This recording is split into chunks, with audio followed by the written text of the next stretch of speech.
and gentlemen, welcome to, the one and the only Rumboyz Fantasy Network. What's going on? It's your host. It's your boy, Rumboyz Robbie, CEO, founder of the Rumboyz Fantasy Network, and we have a show for you. If you smell what the NFL is cooking, we are just about 6 days away from football action. We have a star-studded panel for you guys. But before we get into that, all right, introducing everybody, I want to make sure that you all subscribe to our YouTube channel. Like, comment, subscribe over on the YouTube channel. Enjoy each other's interactions in the live chat. Make some friends. If you don't like a take, let us know. All that good stuff. We're going to be pulling up your comments during tonight's live stream. Also, during tonight's live stream, we will be giving away a PS5 copy of Madden 22. So make sure you guys stay tuned for that during halftime, courtesy of Paying Sticks. Let's go ahead and get into it. Ladies and gentlemen, first up, representing Fantasy Six Pack. Also, you can catch him on the SportsMe app. You see the shirt right here. You can also catch him here every Friday night here on Rumboyz After Dark. Ladies and gentlemen, Panks Picks. What's up, guys? It's Panks Picks here from Fantasy Six Pack, and hopefully honoring memory of the Rumboyz. What? Also to throw out there that Madden that we're giving away is the MVP edition. So the guys that are behind and want to do their ultimate team, I know what it's like to do Mutt World.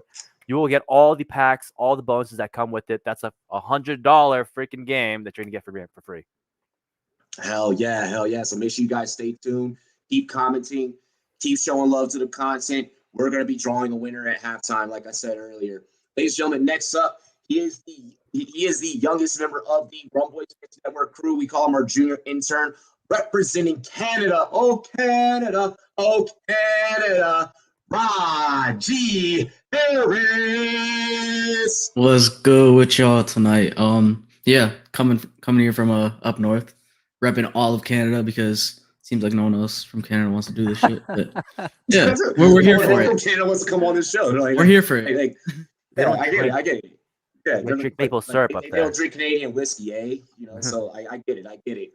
Ladies and gentlemen, next up, you guys know this man very, very, very, very well. Hailing all the way up from New York, part of the Big Dogs Gotta Eat crew, one of the biggest YouTube channels in the whole entire industry. Ladies and gentlemen, give it up for Nicky Snacks. Wow, what an introduction, Robbie. I really appreciate it. I thank you very much. It's great to be back. It's been, I guess, over a year now. I know we had a lot of fun last time we were on here. So I look forward to that. And if you hear me, this is not how I normally sound. I am sick as a dog, but I could not be taken away from this show tonight. So here we are. Nothing a little booze can't fix. We're going to have a great time. And I'm very happy to be here. So let's let it rip. And also, real quick, I'm sorry. I hate to do this. I really do. New Jersey.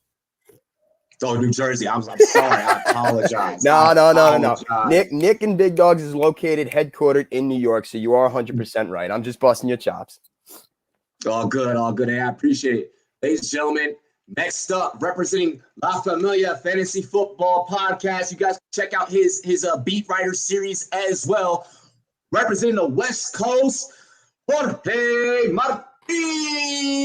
West Coast, orale, happy Labor Day weekend, Rumboyz After Dark, familia. We are here as salud, everybody. Oh yeah, let's go. And to snacks, big Springsteen fan over here. So anything that comes out of Jersey, I'm with you. Oh, baby, see, another guy that was born to run. Truly appreciate that. Love it. Tramps like us. Let's go ahead and introducing last but not least, ladies and gentlemen, this woman is about to take over the industry, representing a league of our own. You guys can check them out on Instagram, but you guys can find her on Twitter at Maddie Kroll. Give it up for Maddie. What is up, guys? Robbie, you have to be the best hype man I've ever met in my entire life. I appreciate that. I wish I gotten to use my skills down in Miami this weekend. But I'm here with you guys on a Friday night, and we're gonna enjoy. We're gonna have some drinks, and we're gonna give away a video game. Not just any video game, man. So it's all good. I appreciate you, Maddie. Thank you for being on the show. Thank you for having me.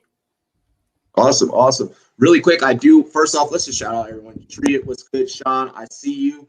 Uber Hovercraft was good. Burner of Stone, Gary, what it do? I see all of y'all up at Z2. Did I not send Z2 the link? Is that why Toby's not here? That's definitely my fault. He ran out of cutoffs, so he's not allowed. That's definitely my fault. Sun's out, guns out. Hey, Pat, what's good? Dynasty Vipers, I see you. Hoove, what's good, Hoove too? Hey, let's go ahead. First things first, I gotta make sure that we pay some bills. Can you pay my bills? We're about to go ahead and take care of that really quick. Maddie will back on. It's all good. First things first, I want to let everyone know that this show is brought to you by monkeyknifefight.com. Promo code Rumboyz in all caps. You guys can utilize the link in the description. Go ahead and download the app. Monkey Knife Fight Daily Fantasy Sports. We are matching your very first deposit all the way up to $100. But if you want to play with 20, play with 20. If you want to play with 40, play with 40. We're going to match you all the way up to that $100. Might as well put a whole 100 down. Get that full value. 6 days away. I'm going to be helping you guys out with all of your prop needs Sunday mornings, NFL AM, as well as in our weekly newsletter for anyone and everyone that join to become a member for our $5.99 or $6.99, whatever it is, on our YouTube channel. I'll be giving out my secret picks of the week. So make sure you check out monkeyknifefight.com and also download the app. Also want to remind you guys, you see the shirt, you see the hat, you already know what it is. Download the SportsMe app, debate any of your favorite analysts across the industry, real athletes, real fans, real sports. Link is in the description here on this video. If you got a fantasy football question, get on over to the app, drop your fantasy football question in the video. I'll respond in the video and get it to you. It's a lot faster than me typing it out on Twitter. Other than that, y'all ready to drink? Y'all ready to have a good time? Talk some sports. Talk some football, mainly, honestly. Yes, sir. Hey. Let's do it. Y'all know what we got to do. It's not Rumboyz After Dark unless we tear it down in this fashion. Cheers to me. Cheers to you. And all the Rumboys and girls, what it do. Billy. Salud. All righty, and with the first topic of the night, we begin with Mr. Pang's picks. So, like I said multiple times, we're 6 days away from the start of the NFL football season. What game are you guys looking forward to the most? And what is your week 1 prediction for said game? Score prediction, who wins, fantasy, bowl predictions, all that stuff. Pang, you first. So can I just be a cop out and just say the first game of the year, which will be Cowboys Tampa? No, I'm not going to go that way, although that is an interesting game. Give me the Jets to the Panthers. I really want to see it. I want to see what Sam Darnold does with his 3 amazing weapons, the number 1 RB in fantasy, and maybe he throws to his tight end. That'd be kind of cool too, right? I want to see it. I want to see what he does to his old team and if he puts them in their place or not. We'll find out. Who's going to win? Give me the Panthers. I think, that team overall offensively is one of the best ones on paper, right? I think we can agree to that. And then defensively, they've gotten a little bit better. And they always play tough down there. I don't know what's about the Panther guys, man. They just play tough as shit. So give me that. I don't know what the spread is for that, but I want to say I did take the bet that they would cover. I think it's -5. Okay. Raj, what you got, bro? Excuse me. Damn. Woo. I mean, the obvious pick for me would be the Steelers-Bills game. Right? I mean, it's kind of such a shocker, right? But yeah, no. So if I were speaking from a fan's perspective, obviously I would want the Steelers to win, or I would hope for the Steelers to win. As a realist, the Bills are going to win that game. But the game that I'm also pretty excited to watch is the Browns-Chiefs game, because I don't want the Browns to live up to the hype and get fucking destroyed by the Chiefs. And I wish Mike was here so he could back me up, but he's not. So, Mike will be on later, so okay. You and him will get to have your little friendly debate later on. All right, let's go. We go right back down to Snacks. Snacks, what you got? Yeah, so I guess even before the hurricane hit, I was looking forward to Saints-Packers. Rodgers, after the whole offseason of question marks, and is he going to come back, and is he going to play? What's going to go on? And then Jameis balls out in the preseason, and now it's on a neutral site. So, and I think we're probably going to talk about that a little later, so I won't go too much into it. But I think the Packers come out hot, and I will again touch on that later as to I think why. But I'm looking forward to Rodgers getting out there and picking right up where he left off with Devontae Adams and Aaron Jones balling out. I really want to see what Jameis does. So I'm going to go with that game. But yeah, who said that Tito's is about to bring out the best in him? Preston said Sam Darnold revenge that Panthers take. And I see Gabe from Fantasy in Session. Shout out to the Fantasy in Session crew. Hell yeah. Okay. Jorge, what you got, bro? I was gonna do Browns and Chiefs, but Peng already took care. Peng already took care of that. So it wasn't me, buddy. I'm sorry. It was Raji. It's snacks. Okay. Well, I'm gonna go with the Bama Bowl. Miami at New England. I can't wait to see what that game is going to bring. I think with the fact that Stephon Gilmore is actually going to be out for this game, I think the New England secondary is going to be vulnerable. Even though the game's going to be in New England, I think it's going to be 28-24. Tua taking down Mac. It's going to be fun. It's going to be a fun game. I love you. Underrated out pick. there. Okay. I'm a Dolphins fan, so I love you. Thank you. Yes, I still think Amanda Nunez could beat Paul because we've never had it. Maddie, what is your week 1 game that you're most excited for? I don't care if anybody else said it. I'm going with Kansas City and the Browns. I'm pumped to see it. It's going to be a great game. I know everybody's already shitting on the Browns. However, yes, I think they're stacked on both sides of the ball. Baker's coming into year 2 with Kevin Stefanski, and he runs his offense the way Baker needs an offense to be ran to be successful. He allows him to read the defense. He allows a lot of motion, and he trusts that Baker's going to make the right decision, and that's exactly what Baker needs to be successful. So I think that the Chiefs are going to kind of underplay what they're bringing to the table, and I'm just excited to see what happens. Hell yeah. Yo, really quick, like comment section is about to start moving like really fast. I'm seeing like the view count go up. So if I miss you guys' comment in the chat, I do apologize. Maddie, damn good analysis. I was you went pretty deep into the X's and O's there, which I like because that's the language that I speak. So greatly appreciate that analysis. I'm gonna go a little bit different than the rest of the panel, but it's not gonna be a shock to anyone that knows me personally. How about that Washington football team? Washington football team, Chargers. We're looking at it at a 59-60% chance of possibly winning for the Football Power Index. So hey, I'll take it. 44.5 on the over under. I have a feeling you might want to take that under because that Washington defense is just gonna keep the Chargers on their heels. We do not have a spread for that game yet, unfortunately. Oh, that spread is set at -1. I won, yeah, -1. I'm gonna go ahead. I'm gonna take Washington. Yeah, I'm gonna take Washington. Yeah, and it's favoring the Chargers. I'm gonna take Washington to win by 3. That's how I'm rocking. I hope you're wrong. Yeah. I know that you hope I'm wrong. You're a Giants fan. You're not supposed to hope I'm right. Unfortunately, yep. I also realized that I am the least classy person here as I'm drinking wine out of a solo cup. But it's a gold solo cup. Gold, not a red solo cup. It's a gold solo correct. cup. You're so ready to party. Maybe I'm a little bit more classy than I thought. You drinking that? But I'm a little embarrassed. I'm a little drinking embarrassed. that Gary B wine out that cup? Yeah, I am actually. Oh shit! I was joking. No, so am I. I'm drinking some shit white wine. Oh, okay. I was about to say. I was like, whoa. I'm trying to clear my sinuses up and everything, and here I am, out of a gold solo cup, like a true asshole that I am. Hey, gold is. It all goes down the same gullet, right? Exactly. Does. Hey, we got the 2 people on this cast that just hate each other. Ladies and gentlemen, drop the mic and Z2 Fantasy, our graphic designer. What's going on, fellas? What's going on? They got them Christmas hats on, red and green. Give us really quick before we get into the next topic. What are you guys?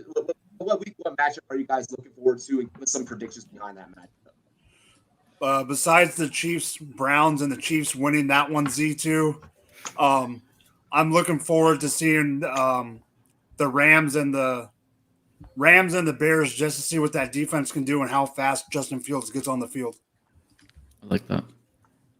Okay. Yeah, besides the Browns game, I'm looking at Green Bay and New Orleans. I want to see how Jameis works with Sean Payton in this offense. And it's maybe Rodgers last year, so let's see how it goes out week 1. Okay, I like it. I got a fantasy question here. Where does Fitz end in fantasy? I got him. My whole prediction is QB 90. I got him ending right at 90. That's my prediction. So, It's not a bold take, bro. You should go. We're not going for bold takes here. I think he ends up the low teens. I don't know if he gets all the way to the top 10, but I think he's going to get in the low teens, 13, 14. Yeah, I got him in the middle, 15. I have him 16 right now. I also took the -1 on the Chargers. I'm sorry, bro. What the fuck? Actually, I have them pegged to win, but like I did a parlay and I took it -1. I was like, the Chargers and Fitzpatrick kind of starts off slow every year. I don't know what it is, but he does.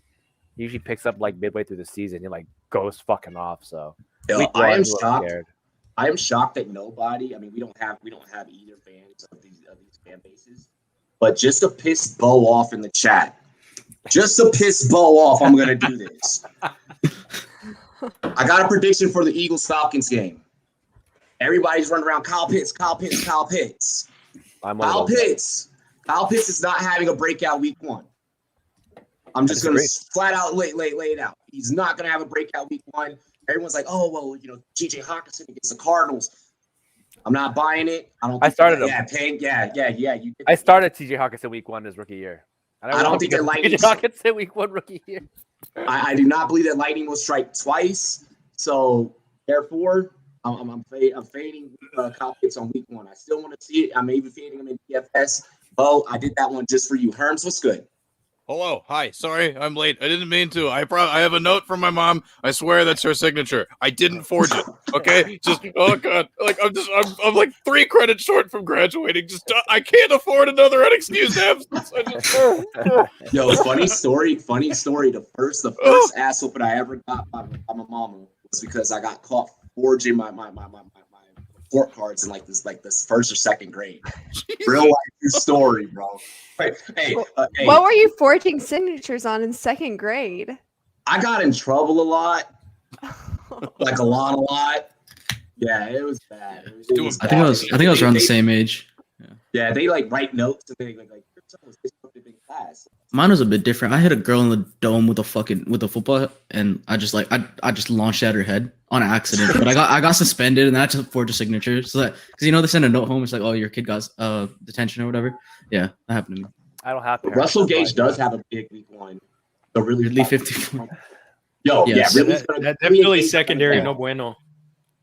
Yeah, dude, I'm taking the Pitts that week 1 all day.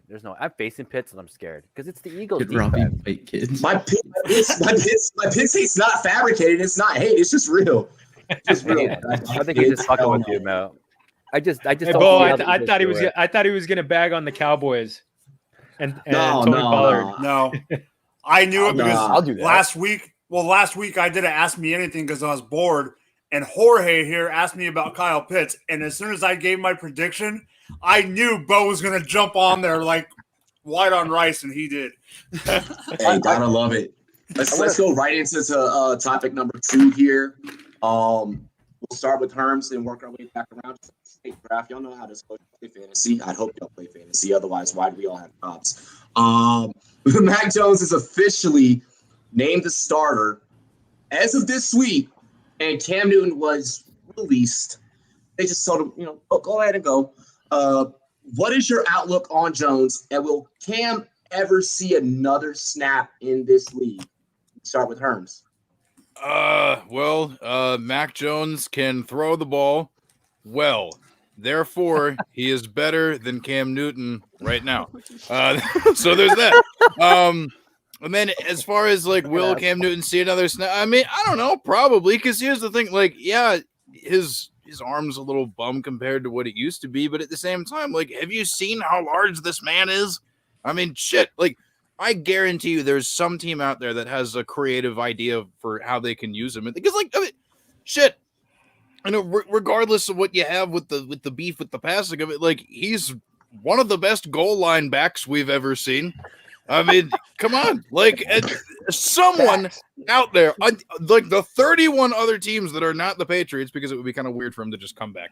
Like the 31 other teams, like I'm sure one of them is like, hey, we could do some fun shit. Because like, think about it. Like if the Saints are dumb enough to throw out Taysom Hill occasionally for funsies, you could easily do something more creative with Cam Newton, for fuck's sake. So I mean, like, sure, yeah, why not? I don't know. Cam to Bishop Sycamore, lock it in. There you go. Cam is going to play fullback. Oh gosh, I call him Yum things. Newton. So many why things. not? Yum Newton. Okay. If Kobe Brissett can get goal line gig. Let's see, Toby, what you got, bro? I think Mac Jones will stay in terms of fantasy ranks, like in the 20 range for me. New England's pass catchers don't really excite me besides the 2 tight ends, and that's about it. And then Cam Newton, I mean, I'm sure he'll sign with another team, or he can just turn into Tim Tebow and play tight end.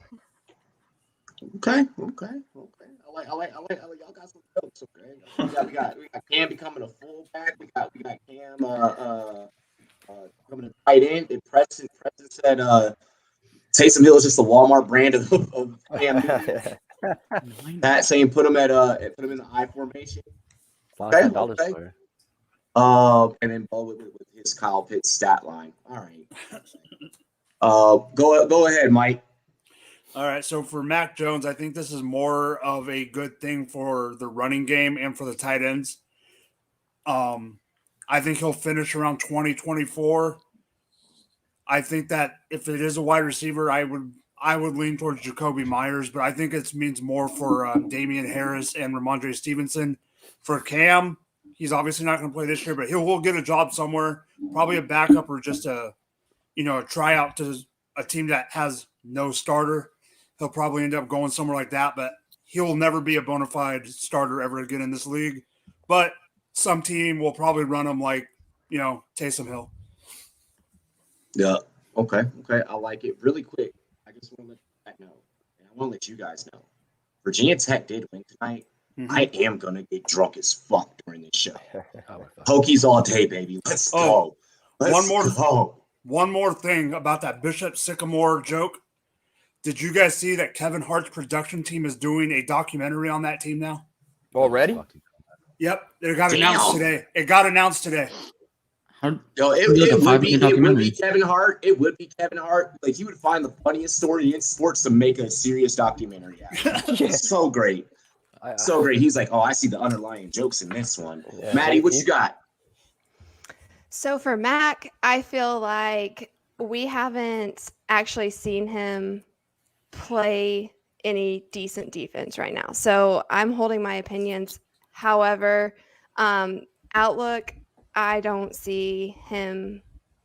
I want to pick him up on my fantasy team. I don't see him doing too well. Sorry, my dog's trying to join this podcast. Dogs are welcome. I know. He looks like a rat. Okay, so no, I'm talking about my dog. Sorry. Yeah, I know. We don't get mad. Just to be clear. I'm about to shit on Mac Jones, so I can't call him a rat. Also, talking about skill set here. He's great at getting the ball off. He's accurate. However, if a pocket collapses, he's not going to be able to do much. And I think he's going to struggle adjusting to the tempo of the game. And so long term, I think it's going to take a while to get him to where he's playing at an efficient level. As far as Cam, I think he'll end up somewhere, but definitely not as a starter. He's going to be a backup. Nobody's going to pay him.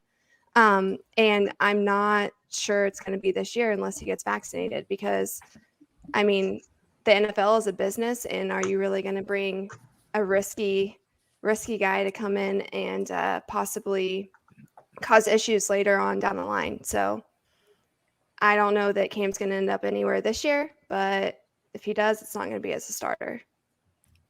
Okay, I can respect the COVID take being plus in there. I think that even though Bill Belichick says that did not play into the release, I call bullshit. Like, I get that you can't bring up, like, you can't say that you release a player, like someone lost their job due to like something medical, like legal ramifications behind that. I think that's the only reason why Belichick kind of put that out there, that had nothing to do with it. But let's be realistic, it has something to do with it. For sure it did, even if they don't admit it. You know what sucks is he would be a great addition to the Ravens, but they already have Lamar, who's getting COVID And every other Huntley. week. Oh shit! Damn. Can't bring in another one. I think he'd be a perfect backup for Josh Allen because he's closer to Josh Allen's skill set than Trubisky. That's, I don't know. You know what? Somebody asked me that earlier, and that's perfect. I was struggling for that one. That's a great comp. Okay, Jorge, what you got? As long as we're on you, bro. I like Mac Jones. In fact, I just published number 32 of our 32 team series today on the Patriots, and it just so happened that we talked a lot about Mac Jones. I think he's gonna have some good games, but he's gonna struggle some. It's gonna be an inconsistent season. I'd say somewhere around 3,800 yards, probably about 22 to 25 touchdown passes, probably about a dozen picks. So it's he'll have some games that are worth starting. I think for the most part he'll just be the second QB in a superflex leagues, or otherwise he's going to be on the bench and maybe streamer here and there in a good matchup, like whenever they play the Texans or something like that. And as for Cam, he's gonna get another shot. I don't know if it'll be this year. I think one of the places that would have been good would have been with the Washington football team with his old coach Rivera, but Rivera coming off of cancer, I don't think he's going to take. And I think they're one. I don't think they're one of. I think they're one of the teams that's 100% vaccinated. So I knew that there was going to be someone that said this on Tonight Show. Yeah, but I knew that it was going to come. Vaccinated, we're good. That means that one guy can't spread it. Yeah. So here's my thing with Cam to Washington. We already saw what Henneke could do last year, and he practically damn near almost beat them. There's that, and then also if Rivera wanted Cam, he would have gotten Cam before he became a Patriot. So Rivera's done with Cam, and that's just where I'll leave that. So everyone that keeps bringing up Washington, Rivera, it's like when you break up with your ex. And it's like one of y'all were the problem. So like somebody has to block somebody, and usually you end up being the person that has to get blocked just so that person can like go on with the rest of their life in peace. That's exactly what that is. Rivera has blocked Cam, and Cam's like, "Can I please play? Back together?" And it just ain't happening. Snacks, what's your take? So I'm very indifferent on Mac. I went up to Massachusetts last week to watch the Giants versus Patriots practice against each other. And this is not a biased thing I'm saying, but the Giants had a very good defense last year with a very good secondary. And yes, while it's just practice, I watched my own two eyes very up front that he was slinging the ball all over the place. And I was like, holy shit, do we suck this much, or is this kid actually pretty good? Probably a little bit of both. Anyway. But he's not somebody I'm going to go out of my way trying to get or anything like that. I think I'm not in love with his weapons. I know they upgraded tight end with Joe New and Hunter Henry, and I like Jacoby Myers a lot. Damian Harris, I think this is exactly – I'm sorry, forgive me, I forget who said it, but this helps the running game more. Damian Harris, who I love this year. So I think he's going to be all right. Not somebody that's going to win you a league if that's what you're counting on. But definitely somebody that could be a good in a super flex league that's good to have as a third quarterback. As for Cam, Maddie made a great point that without that vaccination, I don't really see somebody jumping up to go get him or making him a starter or something like this. I think those days are long behind. I truthfully thought he was going to go to Dallas because that clown circus, disgusting city, stupid, miserable Jerry Jones, Cowboy fans. Sorry. Anyway. I thought that maybe with Dak's injury or something, that maybe they'd be concerned with the shoulder or the foot that the Giants broke last year. I thought maybe they would bring him in. Instead, they get Will Greer. So that was an option that was off the table. But I do think eventually he'll get a chance to go somewhere. I know he said he wants to be a starter. I really don't know if that's going to happen again. I mean, he started off last year pretty good and then kind of faded. So I love Cam, loved watching him, but I don't really think that he's going to be back for more. So that's it. And I'm sorry, real quick, as you could tell, I'm dying. I'm going to go get a tissue. I'll be right back. No, You're all good, bro. You're good. You're good. Just do it right now in front of us. I want to see. Oh, well, if you want to see that, maybe I'll go get a real glass too. Yeah, there you go. There you go. Solo cup, bud. Raji. Okay, Mac. I think he'll be okay. I think I don't have my rankings in front of me, but I think 21 or 22. So I'm obviously not high on him, but I think he, again, like a bunch of other people said, he's gonna be a flyer. He's gonna, you can put him in on a bye week or against a good matchup. So for this year, it's whatever. And I actually really like the Kirk Cousins comment that someone made in the chat. I think that outlook, I mean, it makes sense to me, all in all. And I don't like Kirk Cousins because he's a state guy, but that's just whatever. That's besides the point. And then for Cam, all I have to say is the fact that Josh Rosen and Geno Smith are backup QBs on their respective depth charts means that he can get a job again. I don't know. That's all I have to say about that. I just looked over at the other screen, like you guys like a slight delay and shit, right? And I just saw Maddie's reaction to St. Pat's comment. St. Pat says Cam wants to be a starter, and I want to be a pretty princess. I love that comment. We all could be pretty princess if we wanted, all right? There's plenty of filters on Snapchat. And of course. That is true. Easily. That is true. I look that good is the most unruly of I'm like Lucy Lou, baby. Toby, good as fuck. You got to do a graphic of Pang as a princess. All right. Oh my god, yo! I now want to see that happen. Pang, go ahead and give us your fake pretty princess. So first thing I'm gonna say, I drafted Najee Harris at auction draft in my home league. Yes. Woo! Come on. There we go. Okay. All fucking day. Anyways, on another thing, this became a thing today. So Cam is gonna get a job if he gets vaccinated. Even if he probably doesn't get vaccinated, he might get a job. Right? It's less and less. We've seen it before. We've seen like Mike Vick. I actually think Cam Newton might end up on the Steelers because their backup is Mason Rudolph. No. Seriously, Rudolph is a fucking joke. Okay with it. I don't know. Please don't. I wouldn't fucking doubt it. Actually, that was my pick for it from the get-go because, like, they've done it before. They're always looking for a backup because they don't trust Mason Rudolph. I'd be looking for anybody. Tom Savage, or is it what am I thinking? Ryan Mallett ended up on a team and before and beat the Steelers before it happens. Like people just end up on teams and they end up starting at some point in time because the NFL is fucking wild and injuries are insane. So yes, and the Steelers don't give a shit what you do as long as you can show up. You can shut up.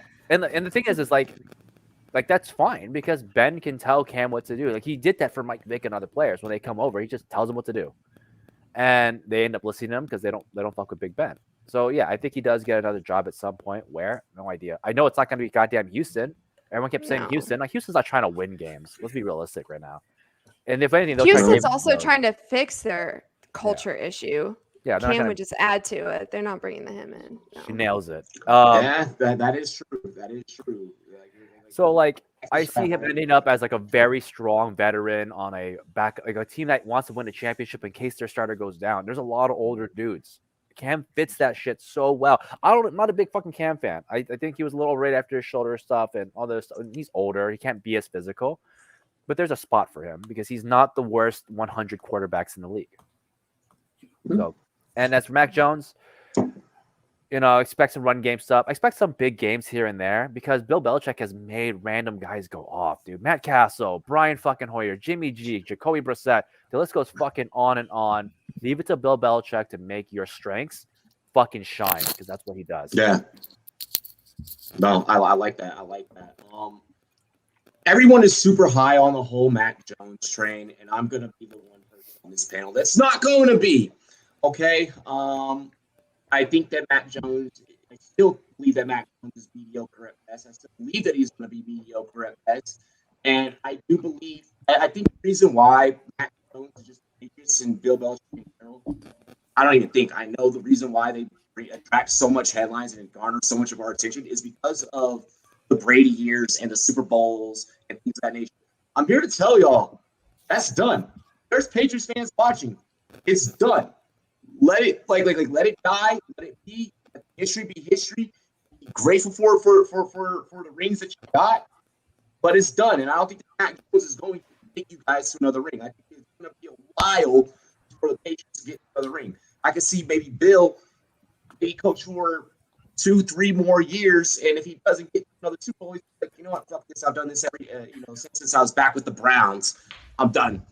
Let my son within his mullet take over. So that's my take on Mac Jones. I don't believe that Cam Newton will make it back into the league. If he does, it will be with Houston. History repeats itself, but doesn't repeat itself right away. Like, it doesn't repeat itself like tomorrow. It repeats itself 2 years down the line, my guy. And that's a very hard piece of history to repeat. We're talking about 6 fucking rings, okay? Could have been 8. With that being said, with that being stated, it'll be years, I feel, before they make it back in. Bill is getting older. I retire. As far as Cam Newton, I retire in about 2-3 years. As far as Cam Newton, I don't think he plays another down. If I'm Cam Newton, I'd be like, why do I want to be involved in this car crash for 60 minutes over and over and over and over and over again? Let me just take these couple of million, go head down to South Beach and go fuck around for a little while. Ooh, South Beach. Yeah, I don't know why I just said that, knowing that that's how I'm supposed to be this weekend. Like, that just kind of, my own joke just made me sad. Like, my own comment just like, I felt that. Yes, bring the Mac Jones slander. He's mediocre. Just above the Andy Dalton line. Exactly, yeah. I feel like he'll probably be very more so. I will accept no Andy Dalton slander, okay? Oh, y'all both got the same hair. Y'all both got the same same hair. No Andy Dalton slander. He's a good man, distant cousin. Oh, jeez. Okay. But no, let's go ahead. Let's see here. So actually, we now get to talk about the Philadelphia Eagles. When I brought them up earlier, the Philadelphia Eagles bring in Gardner Minshew to be the backup quarterback behind Jalen Hurts. What are your thoughts surrounding this move? Many of analysts have had different opinions. I want to know yours. We start with Pay. Fuck them.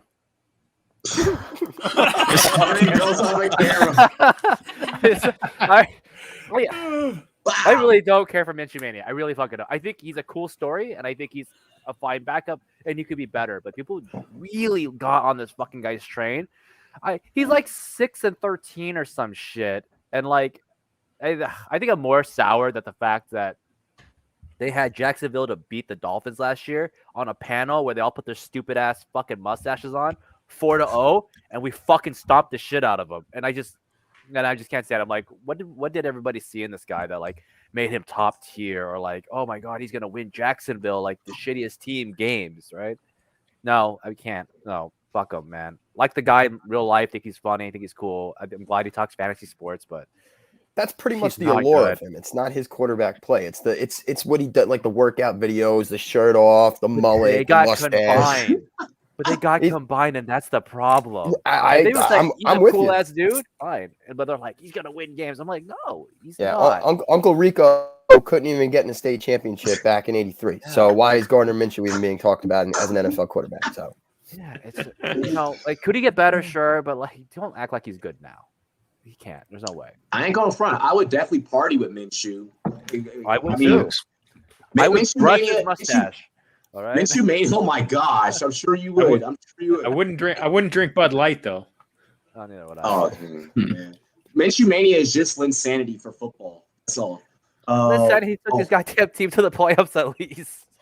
You look at Rogers' screen name. Look at Rogers' screen name. Oh yeah, I had to do that. Anyways, thanks, property. Go ahead, Rod.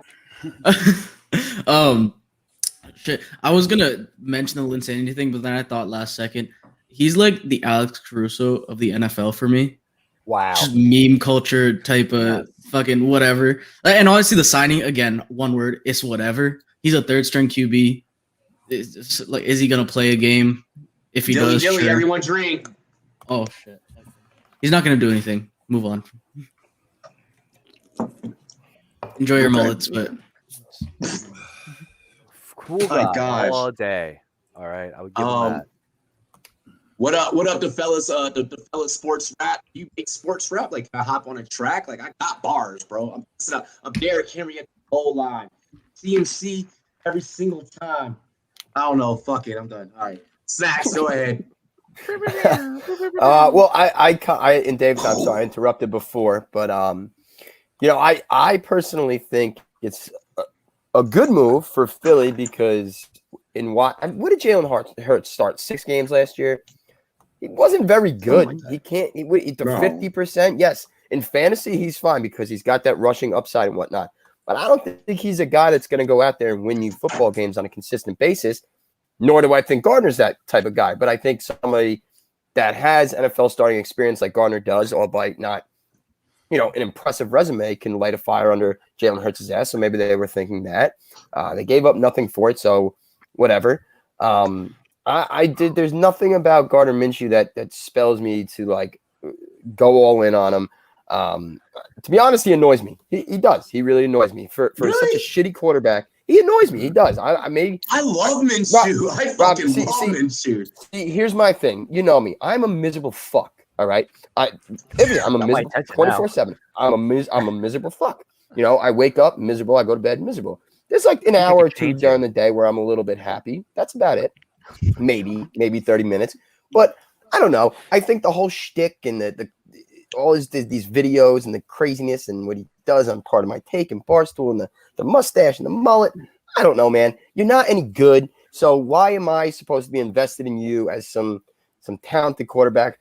Regardless, I think it changes nothing for Philly. They're gonna have a terrible year because Hurts sucks. And if Hurts gets hurt or Hurts plays bad, they go to Minshew, who will suck just as much. So to me, it's a big nothing burger. Philly's fucked, and I could care less because I hate Philly. I hate the city. I hate the people. I hate the fans. I fucking hate. I love the cheesesteaks. I hate Philly. What? I hate Correct. Philly. Great point. Oh my And god! I love the cheesesteaks. Oh, I love Rocky. Love Rocky. And Rocky, That's about yeah. it. They worship a fictional character. Think about it. cool with that. You're cool with that? They don't have much. They've got 2 You're right, World you're Series right. in like 120 years. Yeah, it's a good point. They have one Super Bowl. You're right. As a Yankee fan, as a Giants fan, I've been a winner my whole life, so it's a little, I get it. I understand. It's not just a fictional character. It's a goddamn like full-on franchise that expanded like 2 decades. That's better than most things today. 2 decades. They have a Creed is statue still of a going guy. on. Yeah, That's like 5 decades. That's like Newark, New Jersey, putting up a statue of Tony Soprano, a fictional TV character. They should. Awesome. That'd be sick. You accidentally stumbled upon a great suggestion. I don't know. I'm out. I don't disagree at all. My Jersey roots. I love The Sopranos. It's the greatest show of all time. Rest in peace, James Gandolfini. Grew up 15 minutes from me. Anyway, I agree. That would be a great idea. However, I'm just saying the fact that city worships the statue of a fictional boxer who got his ass kicked way too many times, by the way. Just a little weird. That's all. A lot. That's all I said. I thought they did a bit with the fights. Like, I know. You can ass handed to you by Tommy Gun. Like, fuck. What was that, Maddie? I was just gonna say shit on the Eagles, but don't shit on Rocky. I'm not shit. Is it American Mafia? Knocking out communism. And that's with the gun. Maddie, hold on. I'm not. It's always sunny in shitting on Philadelphia. Rocky. I prefaced by saying I love Rocky. I said it's a little weird that the Eagles and their fans and the city worship a fictional character. That's it. That's all. I love Rocky. Danny DeVito statue too, please. I would love a Danny That makes DeVito sense. statue. I am gonna write a letter to the New Jersey mayor and the governor and the mayor of Newark, New Jersey, to make a James Gandolfini, Tony Sopranos statue in Get Newark. that shit rolling. Like, I this got needs to happen. Yeah, I'm gonna do it. Have him stand there and Danny have him DeVito stand there with first, some mountain goddammit. farm. Like, fuck. Danny Oh, DeVito. gosh. first. Man. I fucking love Patrick Danny is DeVito. trying to go toes in the comments right now. I'm telling you now, the Forrest minute Gump. Danny DeVito passes away, Forrest everyone's Gump crying. could come to Philly and still go 9 rounds with hockey. Well, he would just run right through Philly, so I don't know about that. And the fans would see themselves as the underdog. Oh my gosh. Jorge, Let's go, Patrick. I like that. Your Gardner complex. Minshew's gonna. Chase Daniel called and said, "Hey, Gardner Minshew, I got a clipboard for you for the next 10 years." He's a career Oh, backup. Kid Lord Jesus, I love him. Oh no, that's the other He's- guy. He's just Charlie not. Whitehurst. You know what? Charlie Whitehurst, He's not. I mean, he's really not that good. He just played pretty well a few times, and in emergency duty, but really he's there just as insurance for Hurts. I fully expect Hurts, as long as he's healthy, is going to be the quarterback all season, and Minshew is just going to be there as they say in Las Vegas, because they don't allow this in Atlantic City, insurance at the blackjack table. Nice. Okay. I like that analogy. I will say this. You don't just bring in Minshew if you have full 100% faith in Hurts. I just want to make sure I put that out there. Yeah, but they do like to spend money on their backup quarterbacks. That's And the they're thing. When they had Wentz. They haven't spent any money on him. They spent on Chase He's getting Daniels paid too, didn't they? nothing. Yeah, they paid on Chase Daniels. Yeah. Well, they love backups because a No, backup Nick won him a Foles. Super Bowl. Nick Foles. They were paying him like $10 million. They were paying him more than Wentz. That's the one that I think they were paying him $10 million, and I think Wentz was like in the $1 to $2 million range. Yeah, Foles was making more money than Wentz. Well, Wentz was on his rookie deal, but still. Yeah. All right, Simon, gracias. I'll give Travis the one that he's an above service backup. Like, I think he is that at least. Like, I've seen way worse backups, right? Like Geno Smith, like you guys pointed out, is probably one of the worst fucking backups. EJ Josh Manuel Rosen was a fucking other one. There's a lot of guys that are way Josh Rosen. Mason Rudolph is still in the fucking zone of one of the worst backups. So Mike Glennon, Danucci. awful backup. Oh my god, that guy's made more money than he should ever have made, and he made more money than his length of his neck. Like, it's Look, gross. you know what? I wanted to bring that up there Close. because I am not an attractive human being, but seeing Mike Glennon in person up close, that neck. I've been to the zoo. I've seen giraffes before. They rival each other. That's how the close. motherfucking ostrich and shit looking at you. Oh He's a goofy my guy, god, man. unbelievable. Okay, Maddie, what you got? We're mean, man. All right. That is mean. That's really fucked up. Well, I mean, I prefaced by It saying was I'm not funny. attractive. No, it was funny. I appreciate it. But I think this was a great move for the Eagles. One of the best moves that they've made in a while. One, they didn't spend hardly any money. He's still on his rookie contract. Flacco has maybe a year or two left.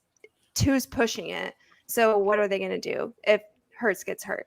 And also, Minshew is like the best backup quarterback you could have. He's like, he's got the main character syndrome. Yes, because he doesn't give a shit. He's totally cool with being a backup quarterback. And he'll ride it, he'll follow it. You have Uncle Brian.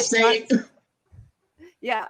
You have Uncle Brian Johnson who came in, and to be able to walk into that environment and deal with somebody who is all about, I can't imagine the culture that Brian Johnson and Jalen Hurts have created, but I'm sure it's very just like favorite kid syndrome. And so I feel like you have to kind of walk in not giving a shit to be able to be successful there. And I think that he's going to walk in and be just fine because he doesn't care. He's getting his glory on TikTok. And he's getting paid. Not very much, but I think it was a good move for the Eagles. It's a good life. Okay, Yeah. I love how he's got the NFL experience. Matt is right. Like he's started, dozen games. So worst case scenario, He wasn't terrible. Yeah. He wasn't awful. No, he wasn't. He's I want to state. Oh, go ahead. My fault.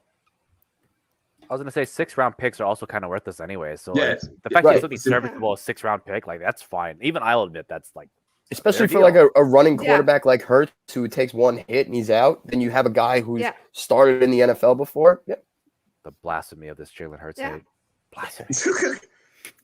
One of the things I wanted to bring up, we mentioned pay. Not getting paid that much. Analysts are the only normal motherfuckers in the world that can take NFL pay and put it into context as, oh, that's not much. We know everyone in the chat and then everyone here on this panel, if we could be a backup, so you mean I just gotta sit here and keep the seat warm? You want water? I'm gonna get $250,000, $500,000. All right, bet. It's the best job in the NFL. I would let all 53 dudes slap me in the fucking face for the kind of money they get. I would walk you down the bench and then be like, even better than kicker. Hank's bitch. I'd be like, oh fuck. I want teabagged. Josh Rosen sucks, and I would be him. For like $1 million, $2 million. I think Chase Daniels getting like 14 mil. I would walk up and down, let every motherfucker degrade me, and be like, "Hey, you're a bitch." I'd be like, "Yeah, I am." I'll write that one down. Know what? For that much money, yeah. Now, to Maddie's point, she said the best job in the NFL. I completely agree. But if the starting quarterback goes down, then it's all on you. So I was going to ask, Yeah.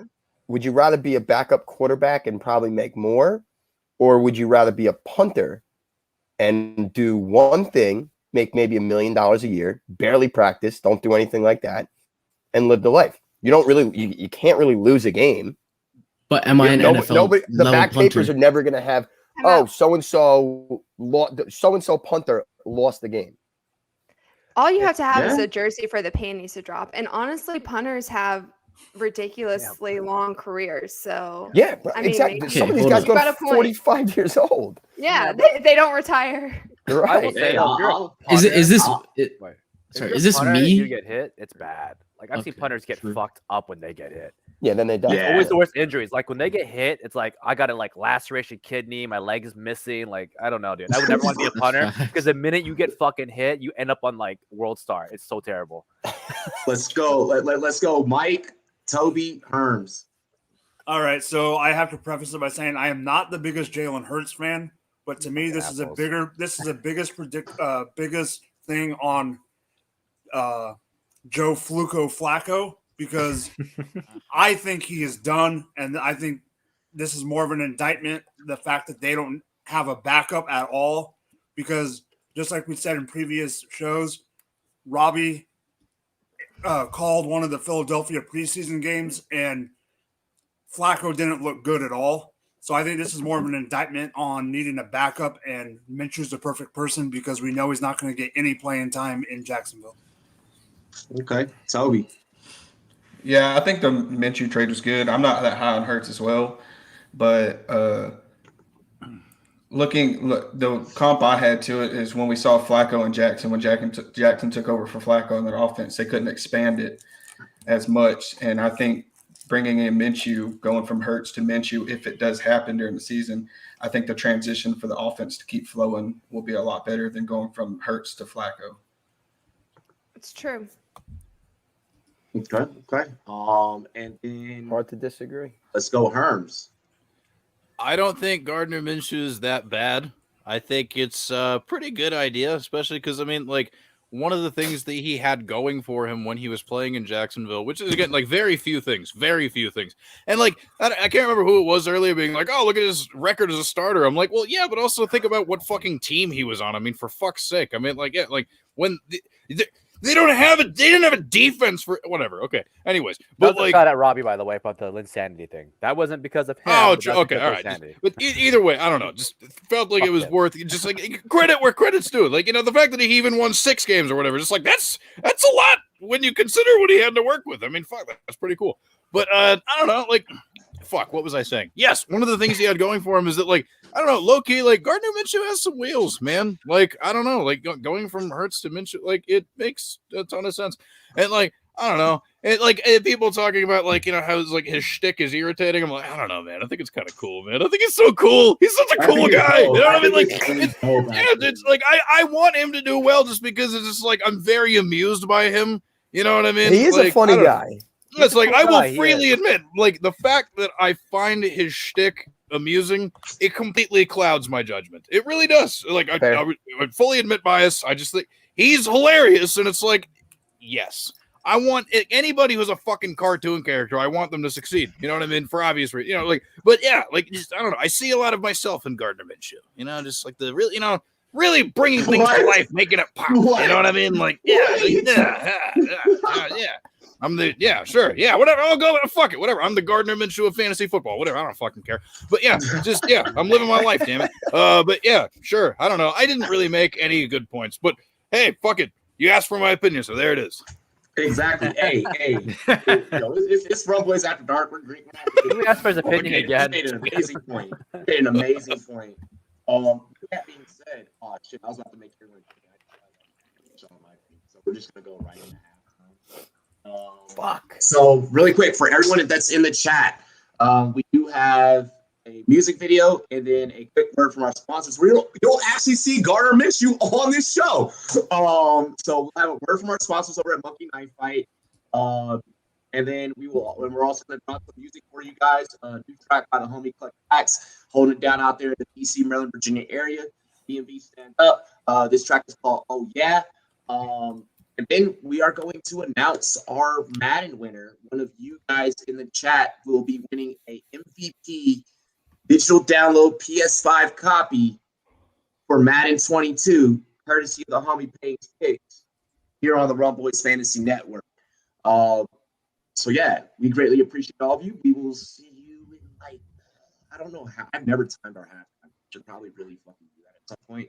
We'll see you in 4 minutes, I guess. Here's Over under. Take a bet. Yeah. Oh, wait, 4.5. really quick. Everyone on the panel hit the stop camera button because of the way the video's formatted. It's gonna show you guys at the end. There we go. But I wanted to dance. All right. Fine. Oh, well, then yeah, dance. Oh yeah. Oh yeah. Oh yeah. Yeah. Oh yeah. Oh yeah. Oh yeah. Oh yeah. Got the racks on me, oh yeah. Got the pack on me, oh yeah. Got the strap on me, oh yeah. With a bad bro, oh yeah. They just act tough, oh yeah. Get them clapped up, oh yeah. Not about cash, no, I don't care. These suckers not getting no money. Fuck it, I'm up in the score. I don't gotta tell them they know. Cause I already knew that would fall. So I don't feel bad for none of mine. They gon' try to say I'm backwards and on high. But they try to get me back, got me getting my baby. You say you gon' pull up. You say you gon' slide. I ain't say not one goddamn word. You gon' hear that 555. I gotta keep it emotional. Why they wanna see me down bad? You know when I up, I'ma cause a commotion. I know some people be thinking I'm joking, but all my real niggas rock with a pole. Say I'm on fire like an arsonist, high as an astronaut. You better know how I roll. Hey, you know I'm impatient. You better not stutter, cause you know I'm ready to go. You know I'm a hustle for better, my butter. And you know I stick to the code.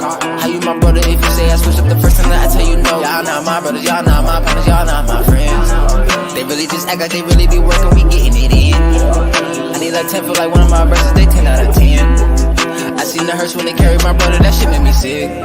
Plotting how to win again. You know I just smoke it, you know this shit dope, but I'm back on that shit again. Tables gonna turn like a whirlwind. My anger storm make it whirl in. Say you won't smoke, you must think it's a joke if you think we won't spend again. But you know I got the racks on me, oh yeah. Got the pack on me, oh yeah. Got the strap on me, oh yeah. With a bad bro, oh yeah. They just act tough, oh yeah. Get them clapped up, oh yeah. Not about cash, no, I don't care. These suckers not getting no money. Fuck it, I'm up in the score. I don't gotta tell them they know. Cause I already knew they would fall. So I don't feel bad for none of mine. They gon' try to say I'm backwards and on high. But they tryna get me back, I been getting my paper. I been going fast trying to get good paper. I pop shit on all occasions. Baby, eat it, then go crazy. Put me in my place, then tell me how it tastes. Big Kitty call me Bojay. Shit up to the let them free, just sign that affidavit.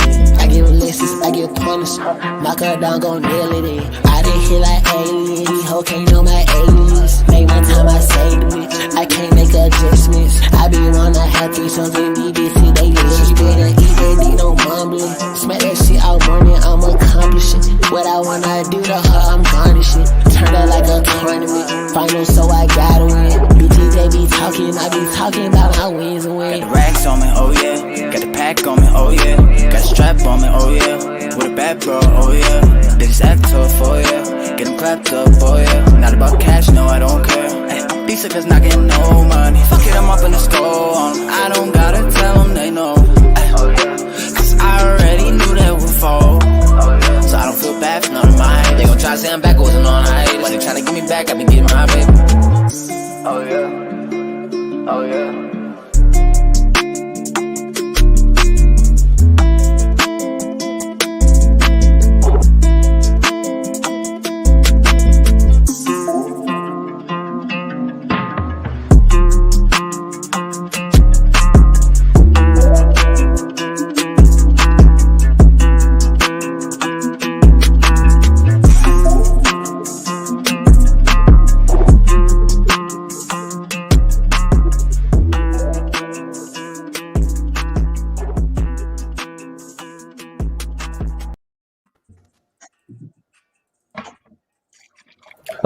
First. Huh. Oh, damn it. Damn it. It's I so see the close. curve you beat me. Well, we'll call it a tie, just to, I mean, in all fairness. I mean, it was Let me tell you a little story. Once upon a time, there was a monkey knife fight. And one day, they met one team partners in the NFLPA. It's a match made in the pits of a monkey knife fight. And everyone lived happily ever after. Are you listening? This is big. What is a monkey knife fight? You know, it's thing, monkeys, knives, you get it. Fantasy sports is Monkey Knife Fight. And Monkey Knife Fight is fantasy sports. Monkey Knife Fight is daily fantasy. Monkey Knife Fight in the house. I am Monkey Knife Fight. You are Monkey Knife Fight. We are all Monkey Knife Fight. Monkey Knife Fight. You have the NFLPA behind the company. It's exciting for me to be a part of fantasy sports. When I think of fantasy sports, I think of beating all my buddies year in and year out and being able to brag about it. We're not just partners in it. We're owners. And it feels awesome to be an owner. I challenge you to a Monkey Knife Fight. We've been saving you a seat at the table, Monkey Knife Fight. Welcome to the One Team and NFLPA family. Monkey Knife Fight. Welcome to the family, Monkey Knife Fight. Welcome to the game, Monkey Knife Fight. Monkey Knife Fight! I challenge you to a Monkey Knife Fight. Monkey Knife Fight! Monkey Knife Fight, Monkey Knife Fight, Monkey Knife Fight, Monkey Knife.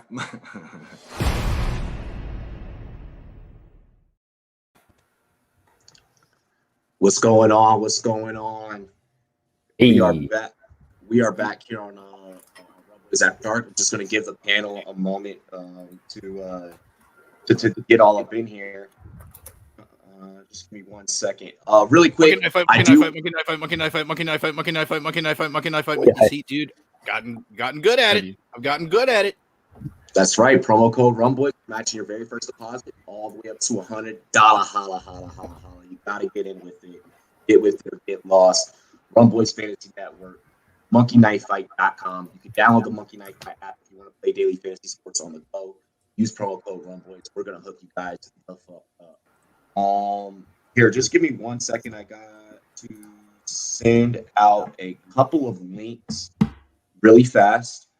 We are gonna get right, and then we're gonna get right into the giveaway. I can play the kazoo while you wait, if that's an option. I brought it this time. Please do. Yes, please. Okay. What song do we really want to go with? I mean, I'll pick. Oh yeah.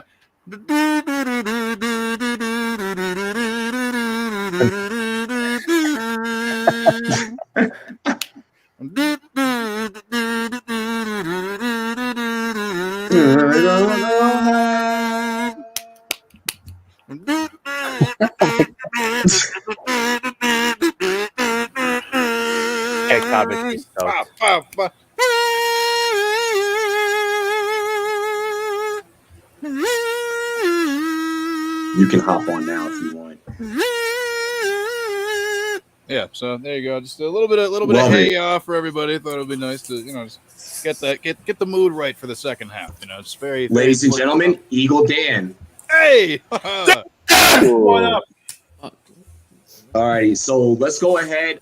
First, I want to go ahead. I want to shout out if you guys are in the Florida, the South Florida, Miami area. Make sure you guys hit up draftitout.com. Food, drinks, it's at a top golf overlooking the city of Miami. You guys definitely want to head there. Draft. I was supposed to be there this weekend. I apologize. Not able to make it. You guys won't party with me, unfortunately. But you guys will party together, so it's dope. Make sure you guys head over to draftitout.com. Go ahead and what up for the love of Sundays? What up, John? That's CLS up in the chat. Oh, okay. We had someone's comments go off for a second. Hey, YouTube, don't be fucking with my stream now. He said DMV represent. That's right. DMV stand up. I also want to shout out our friends over at Fantasy Football Today, over at CBS Sports. Thank you to CBS Sports for allowing me the opportunity to assist in the auction that took place. I did a pre-draft call with Berto _23. I'm sorry, it's _Berto _23 on Twitter, and he just did his draft. He put his draft, his final lineup, Fantasy Pros, and they gave him an A. And he got a lot of the guys that I sat back on that call and I spoke with him about. So did he draft Derrick Henry? Is that what he did? Did he take Derrick Henry? Is that? He did not. It was a keeper league, so he already had Aaron Jones as his RB1. Gross. But no, I mean, for it to be a keeper league, we kept Adams and Jones, kept both of the Packers, and we booked around that, and he did really well. He did really well. Fantasy Pro. Hey, you guys need fantasy advice? Hit up the Rumboyz Network. Myself, my staff, one of us will get to you guys. Get your question answered as soon as possible. Without further ado, I got some names in the hat. Oh shit, y'all see paper flying everywhere. I got some names in the hat. We're gonna go ahead. We're gonna pick. We're gonna draw. All right. I'm not looking. We did have a lot of entries for this contest. Some of you guys have multiple entries, which I love. And the winner of the Madden 22 PS5 giveaway is Uber Hovercraft.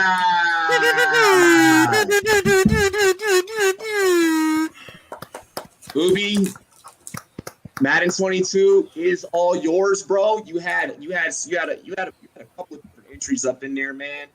You had almost damn near like 10 fucking entries, bro. I hope that you would have won.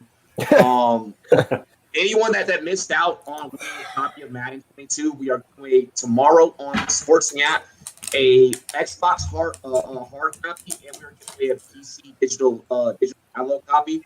So make sure you guys stay tuned. Keep rocking with us. Rock with us on the SportsMe app. We're gonna be talking up tomorrow. Y'all ready to get back into some more dates? Yeah. Go. Sure. Hell yeah. Also, First shout out first. Ubi. Yes, DMV represent. What up? Ayo, Maryland in the Hell building. yeah. What up? Hey, big up, bro. Hey, cheers to me.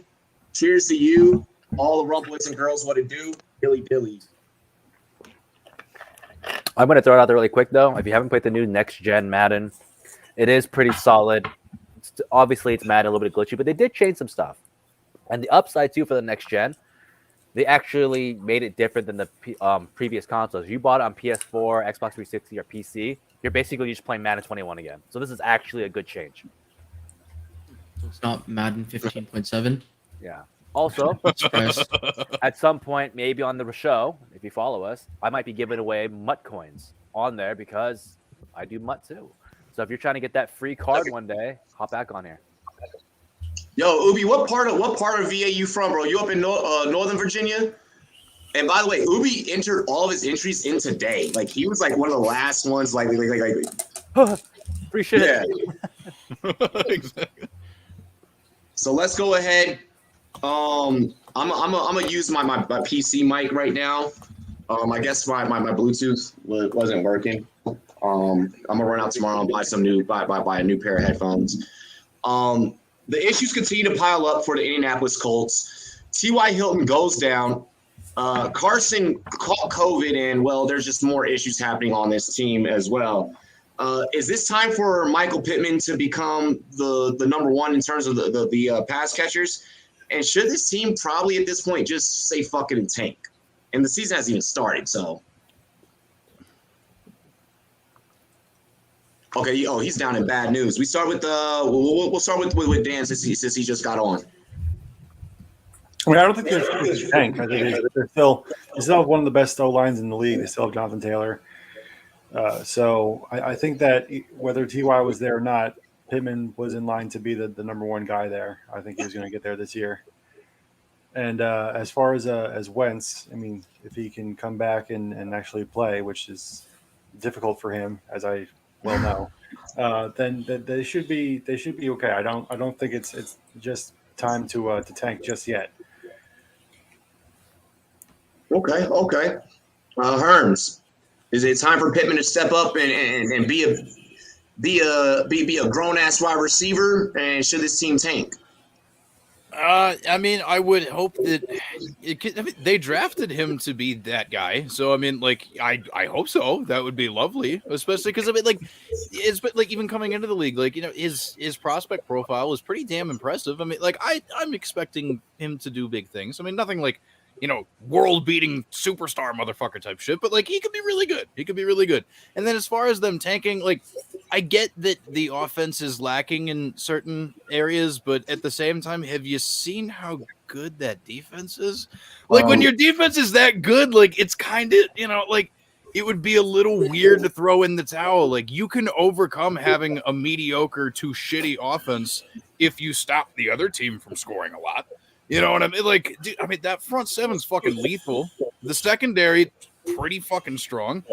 Like, they got some shit going for them. They really do. And, like, if they were in any other division, maybe it would be more of a conversation. But, you know, I mean, like, yes, clearly, like, the Titans are the top of that shit. Like, I'm not saying they're the favorites by any means. But after that, you know, Jacksonville, Houston, I mean, like, that's, like, assuming you don't fuck up, that's 4 free wins that you can redeem, you know. Yeah. Because, like, not every bingo card has that many free spaces, you know what I mean? Like, shit. You know, like, capitalize on that shit. See how far it can go. Honestly, like, I just, fuck it. Like, that defense can help them, you know, keep in some shit, you know what I mean? Even if the receivers are a little sus, like, they'll figure it out. Let's go into drop the mic, then Maddie, then Snacks. Y'all gonna keep the order really quick. I gotta run out and see a man about some plans. All right, called your botanist this late in the day? I mean, come on. Dude, like, what do you? I told you those petunias could wait till tomorrow. not this plant. All right, so first on the tanking thing, when just like Herm said, you have a great defense. That offensive line is stellar on top of it. They have the pieces. If Wentz goes down or Wentz is done after this year, all you have to do is reload. You don't have to redo this team. You don't have to tank. You're not as bad as the Jacksonville Jaguars or the Houston Texans. When it comes to Pittman, they drafted him to be the guy. I just don't think he's going to be the guy. I think he's a 2 in this league. Okay, that's good. My next, I forgot the order already. You're up, Maddie. Yeah, you're up, Maddie. Okay. Yeah. You're up, Maddie. I'm going to be boring. I actually agree with Mike and Herms. I feel like, first of all, the whole AFC South is a shit show. So it's like the best of the worst. I think that they're going to do fine. I think that their defense is going to hold up, and I think that their offensive line is still stacked. So I think they'll do fine. Yeah, so I guess I'm in agreement with everybody too. Tanking is a little bit out of the equation because yes, the defense is great, the offensive line is great, the roster itself, top to bottom, is great, and I believe in Frank Reich. I think he's a very good offensive-minded coach. And didn't they win 8 games last year with noodle arm Phillip Rivers? I know Carson Wentz. I know Carson Wentz. Yes, I know, great hair, but he's been banged up. He hasn't been the same since 2017, where he was well on his way to an MVP. But I think with a good offensive line, a great running game, maybe the weapons aren't there. Tanking is out of the question for them. I think top to bottom again. I do think their roster is better in Tennessee. I think their defense is a lot better. Offensively, no. Tannehill is obviously better. Derrick Henry's better. They have better offensive line, better defense. So we'll see about that. Michael Pittman.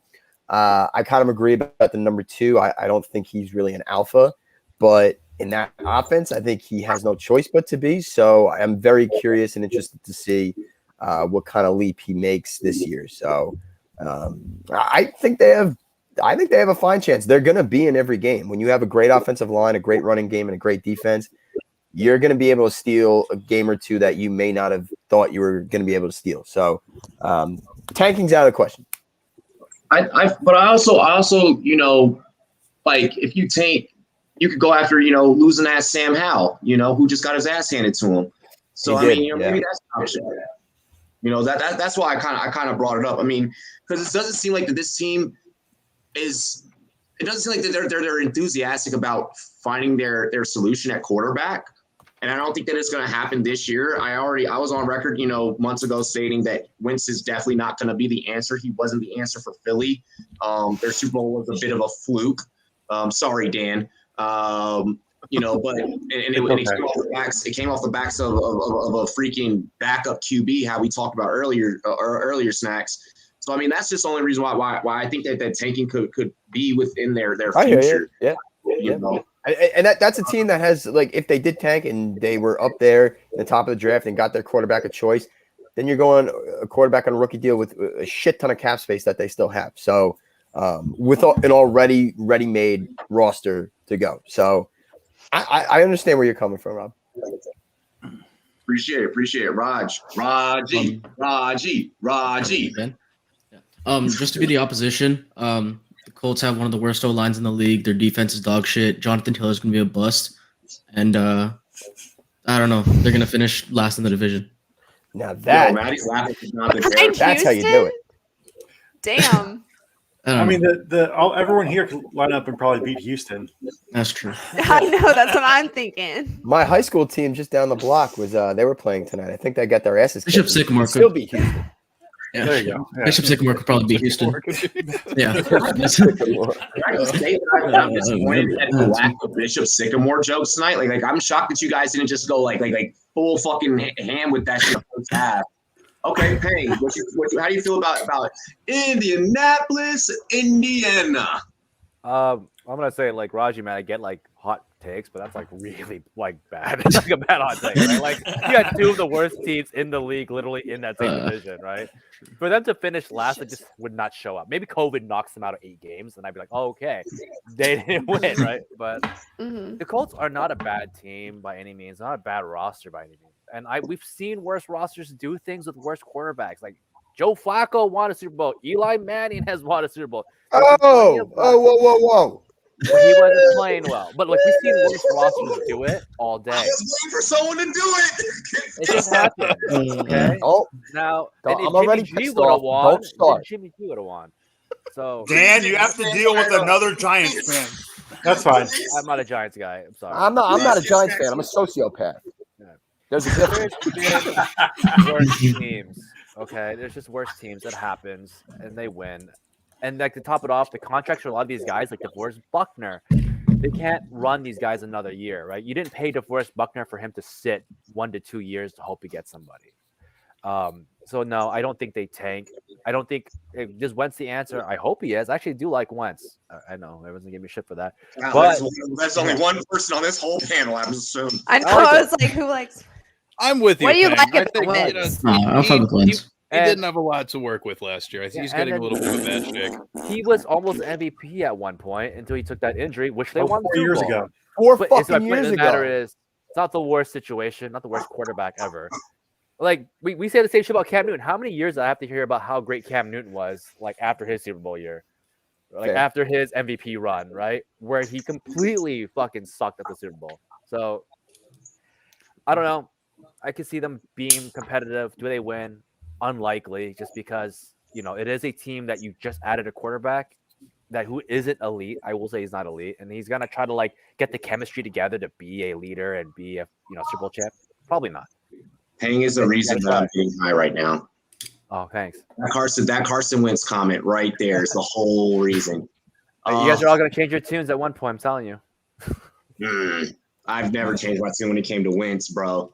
Wentz makes me want to wince in pain, honestly. And he's honestly wincing in pain enough as is. So joke aside. We have Ryan Fitzpatrick in the league. I could think of worse things. Give me Ryan Fitzpatrick. This year, give me Ryan Fitzpatrick. Yeah, Agreed. Recency bias at its finest is Ryan Fitzpatrick. Fun to watch, but his record's terrible. I'm not drafting Ryan Fitzpatrick in fantasy, but that's let's talk second-year running backs. This channel did get its start by interviewing rookies and getting to know rookie NFL players. So every year after rookies have gone on to their sophomore NFL season, we always take a look at who will be the next biggest, baddest, brightest thing in the NFL and in fantasy football. Which second-year running back will have the best NFL and fantasy season? Sometimes these things can be a little bit different. Which second-year running back will have the best NFL and fantasy football season out of these 4 options? This question comes courtesy of our friends over at PFF. We have Jonathan Taylor, Clyde Edwards, the Fresh Prince of Bel-Air, Antonio Rockout Gibson, and James, the undrafted free agent, the UDFA Robinson. Who do you guys think hits the top of the mountain second year Rushmore? Payne. Give me Gibson, man. I know I just kind of jerked off the Colts a little bit. I don't care for Jonathan Taylor. but give me Gibson. He's freaking good. He is gonna get more touches. I guarantee it. I feel like I'll put money on it. I'll literally bet a dead bet just to show that I'm that fucking confident he gets more touches this year, and he's gonna be the guy. He's definitely a lot of my round 2 picks or my turn picks this year. I think he's gonna be great. That's my answer. Okay. This is going to be a hard question for me to answer when it gets to my turn. I'm going to just state that. So I'm excited to hear all of you guys. We have a Gibson. We have a CEH. Ubi saying he's second. Your take. What you got, Raji? For me, okay, so I have Gibson having the best NFL season and then JT having the best fantasy season, only because in PPR, JT because he's me taking a decent amount of touches from Gibby. So that's literally the only reason. Otherwise, I would have Gibson for both. But yeah, and then fantasy, I got Jonathan Taylor because even though I was just messing around like shitting on them, good O-line, fucking their receivers are dog shit now. That T.Y. Hilton's on IR. So yeah, we're gonna go with that. Sorry to interrupt really quick. Hey, Uber, please message me on, or if I can give us a way to message you so I can give you your Madden code.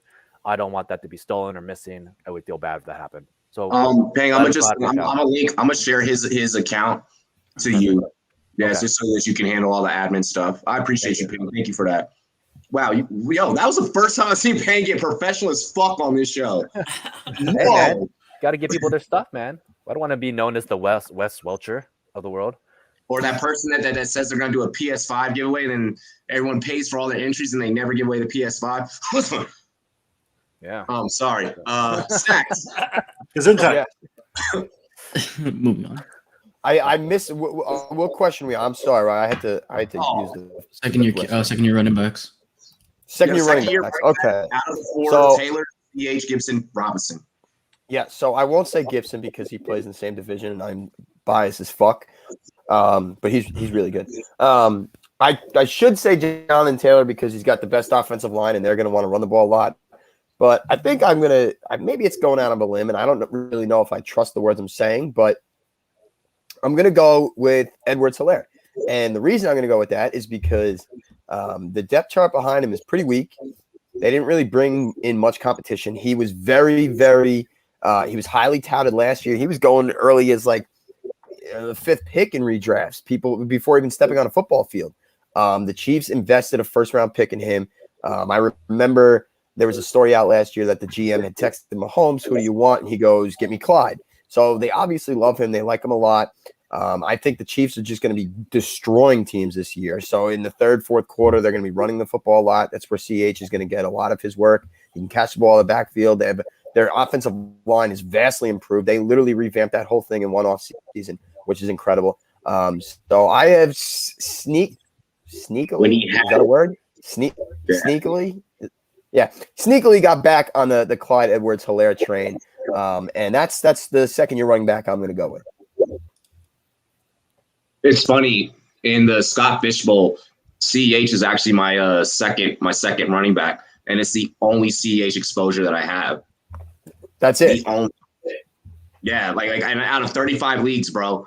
Like, can you believe? Like that's crazy. That's crazy. So I like that you said that. That gives me a vote of confidence in that one share that I do have.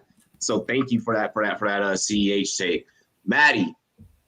What you got? This is a topic of the day coming soon to SportsMe.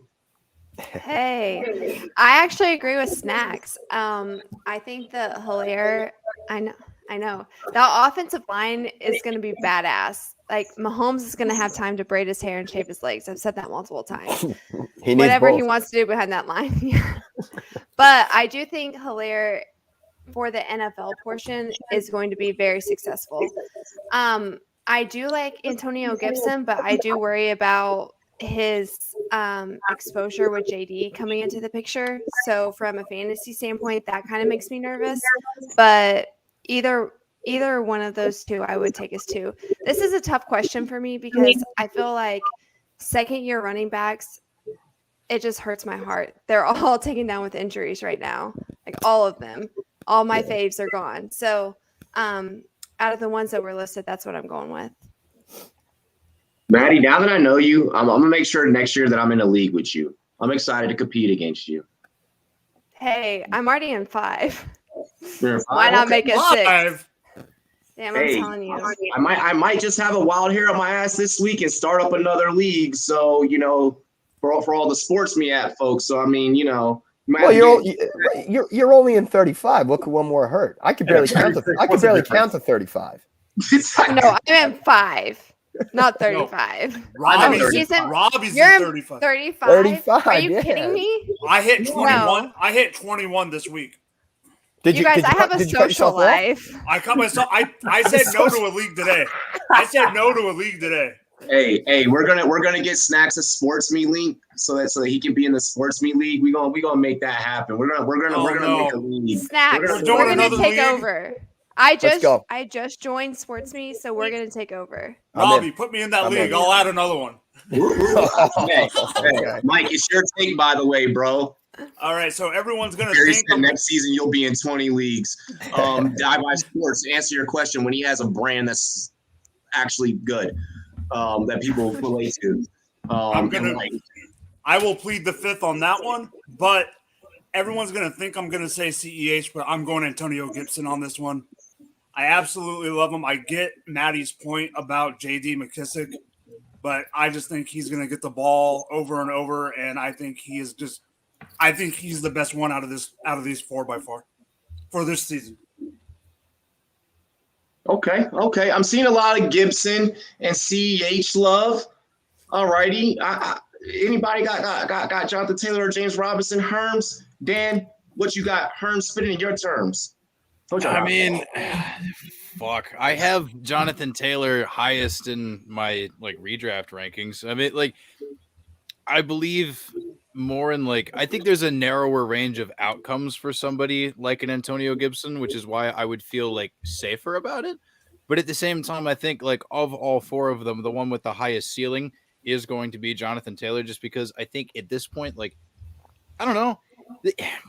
I think he and Antonio Gibson have the greatest all-around skill sets of the 4, just being able to, do things like rushing and receiving. I think they both have that going for them. Whereas CEH, I think he's a fairly adept pass catcher. I think that's where he thrives. But at the same time, how much is he going to improve at the goal line this year? That completely remains to be seen. I mean, we saw how much of an issue that was last year. And a huge part of, being good in fantasy is scoring touchdowns, because that's kind of the purpose of playing football. Because it correct me if I'm wrong, you want to make sure that your team has more points than the other team, correct? I think that's the name of the game. Yeah, that's what we've been doing wrong all these years. And by doing that, you need the round leather thing to cross that line, the one at the very end of the field. Yeah, he's not very good at making that happen. So I don't know, maybe he can fix that. Maybe beefing up the offensive line could help, but that's still something that's suspect. And then I don't know, James Robinson, the biggest thing he had going for him last year was the fact that there was no competition for touches whatsoever. And whether we like it or not, and even though I'm not super in this camp, there are a lot of people who believe that Carlos Hyde could be just enough of a nuisance to take away some of the work, to just be oh, fuck you, damn it, why did you? It's the guy that comes in, just anybody who rosters James Robinson will just yell at the television anytime Carlos Hyde's in there for a key situation. I don't know, whatever. Jonathan Taylor and Antonio Gibson, they have the best all-around skill sets, and the guys that they have taking shit away from them, as far as McKissick and Hines respectively, it'll be annoying, but just fuck, I don't know, whatever. I'll go with Jonathan Taylor, just because everybody said Antonio Gibson, and I'm just gonna die on this hill. So whatever, I don't know. Well, Carlos Hyde will not go away. By the way, he just won't. Isn't he 44 years old? He's the bane of my existence, man. He's a cockroach.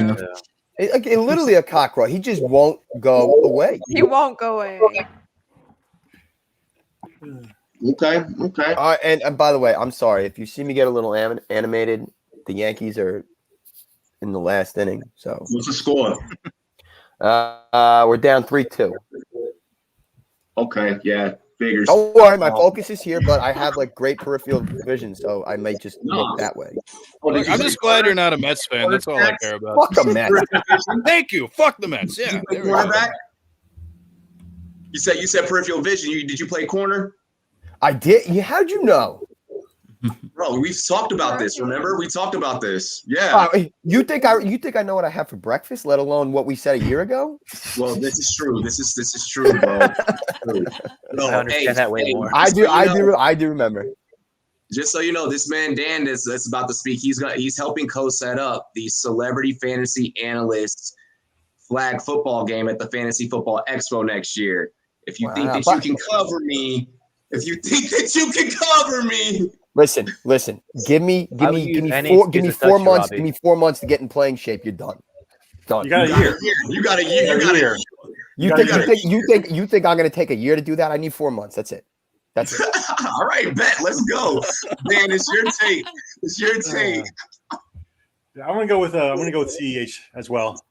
It's close with Antonio Gibson, but Matty brought up a great point with McKissick. I think he's going to take a large portion of the receiving work, and even Jarrett Patterson looked pretty good in preseason, so he could get some carries as well in there. And I think that CH is due for some positive regression at the goal line. I don't think he's going to be as bad as he was last year, where it seemed like he was stuffed every time they got it at the 1 yard line. So, he has the draft capital behind him. He's Mahomes' personal choice, like Snack said. So I just believe that, in real NFL and in fantasy, that CH is going to have that comeback year. I was the guy that drafted him 5th in redraft because I thought he was going to be something, and it was a mistake. But I think that it swung the other way this year a little bit too much. I think he's going to, he has Darrell Williams and Jerick McKinnon behind him, and they're nobodies. So he's gonna get the bulk of the work, and he's going to be awesome this year, I think. Hell yeah. Okay. Great minds, Dan. Next topic, really quick. I'm gonna be a homer, and I'm just gonna say Antonio Gibson. And you guys have watched this show, that are in the chat. You guys have seen this damn show for the last couple of months, and I've said the same thing. Go Derrick Henry, go Gibson. You're gonna be happy and win a lot of money. And they'll all be worse than Najee Harris. Oh, I have Harris and Mixon. You get Najee. Robbie. Gibson, then you get Najee. And there's the face. There's a Najee face right there. I have Harris and Najee. Fuck, man. Mixon and Najee right now. So. Yo, that meme today killed it, bro. Like that meme, I was like, bro. Freaking Smack. It's a thing. Aaron Rodgers is 3-4 when playing in the state of Florida.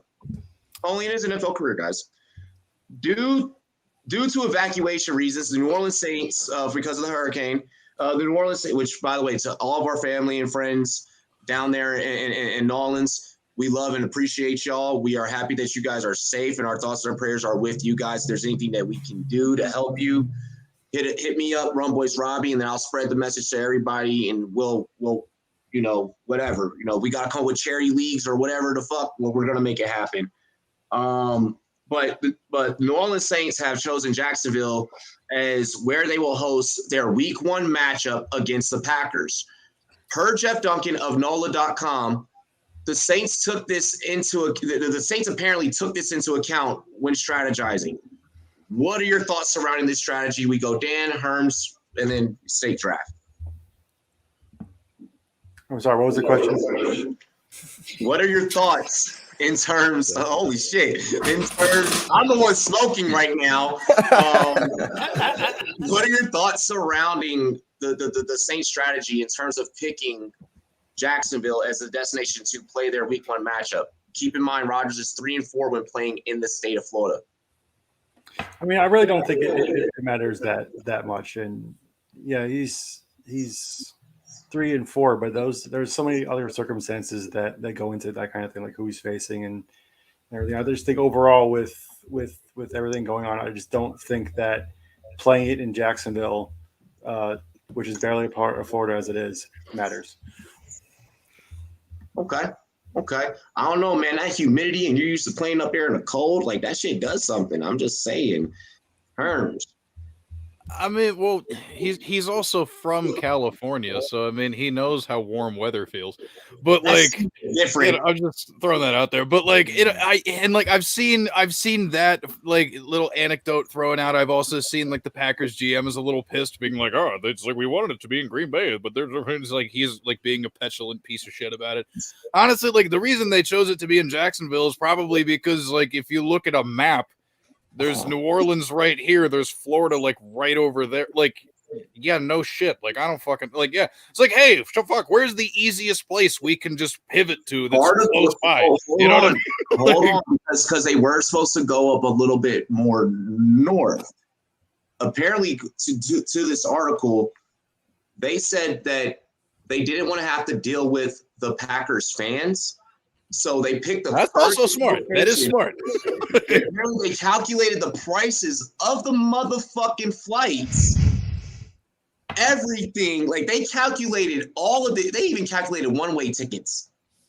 Oh yeah, I mean, like I'm not going to pretend they put no thought into this. You know what I mean? Like there are certain things you do have to consider. Like I get it, but like as far as it getting as high as like the just like I'm talking. Well, what's the record with the like I don't know. I don't know. Maybe there is something to it, and I'm taking it and dismissing it. But at the same, like fuck, I don't know. It'll be interesting. Neutral site games are always very fun. I don't know what it is. There's something.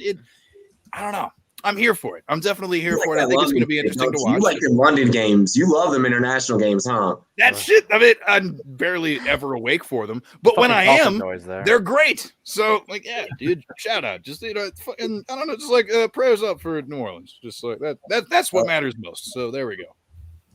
I will piggyback off that and say yes, prayers up. And I don't know if you guys got hit by it. Jersey got hit pretty bad too. Nothing like what's going on in Louisiana. But yes, prayers up. And I love. You've been waiting for this one. What happened? I said you've been waiting for this one. Go ahead. Because I personally believe. First of all, Sean Payton's a sick, sadistic fuck. I mean, he was having his assistant coaches go at guys' heads and just trying to kill them. So, I mean, I don't agree with it, the bounty gate, whatever like that. So he knows exactly what he's doing. Any clear-cut advantage he can get, he's going to take. He's going to use it. He's going to do it. He sees Aaron Rodgers in 3-4 in Florida in his NFL career. Boom, let's go to Florida.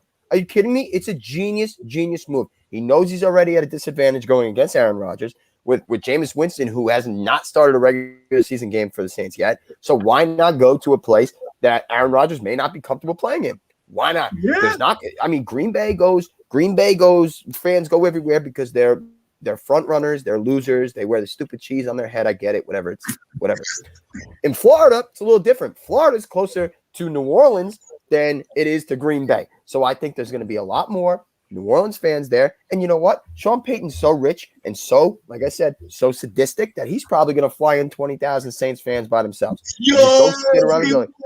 Why not? Why not? That's what I think. I think it is a diabolical, epic, awesome, amazing move by Sean Payton, who just happened to be a Giants offensive coordinator from 1998 to 2001. But regardless, I think it is a beautiful, beautiful move. And to be honest, I might bet the Saints on the money line. Why not? I think it is that smart of a move. Rodgers is already a headache. He hates his family. He hates his GM. He hates his coach. He hates pretty much everybody but himself. Maybe Devontae Adams he likes. That's about it. He's a mental case. He's a mental midget. He's going to go to Florida. He's going to see Sean Payton on the other sideline and going to go, wow, that guy really fucked with my mojo. And he's going to shit the bed. Saints win. Great move, Sean Payton. Okay. Herbs and snacks with that back-to-back analysis, like combining those two makes sense to maybe put that on the money line. Fuck it. Little sprinkle. Yep. Hey, I like it, Maddie. Let's go. Drop this house down, girl. Let's go. Listen, I agree wholeheartedly with snacks right now. I'm gonna bring in you made every point I wanted to make with Sean Payton. Let me bring in the off the field drama for you guys. I don't give a shit where he's from.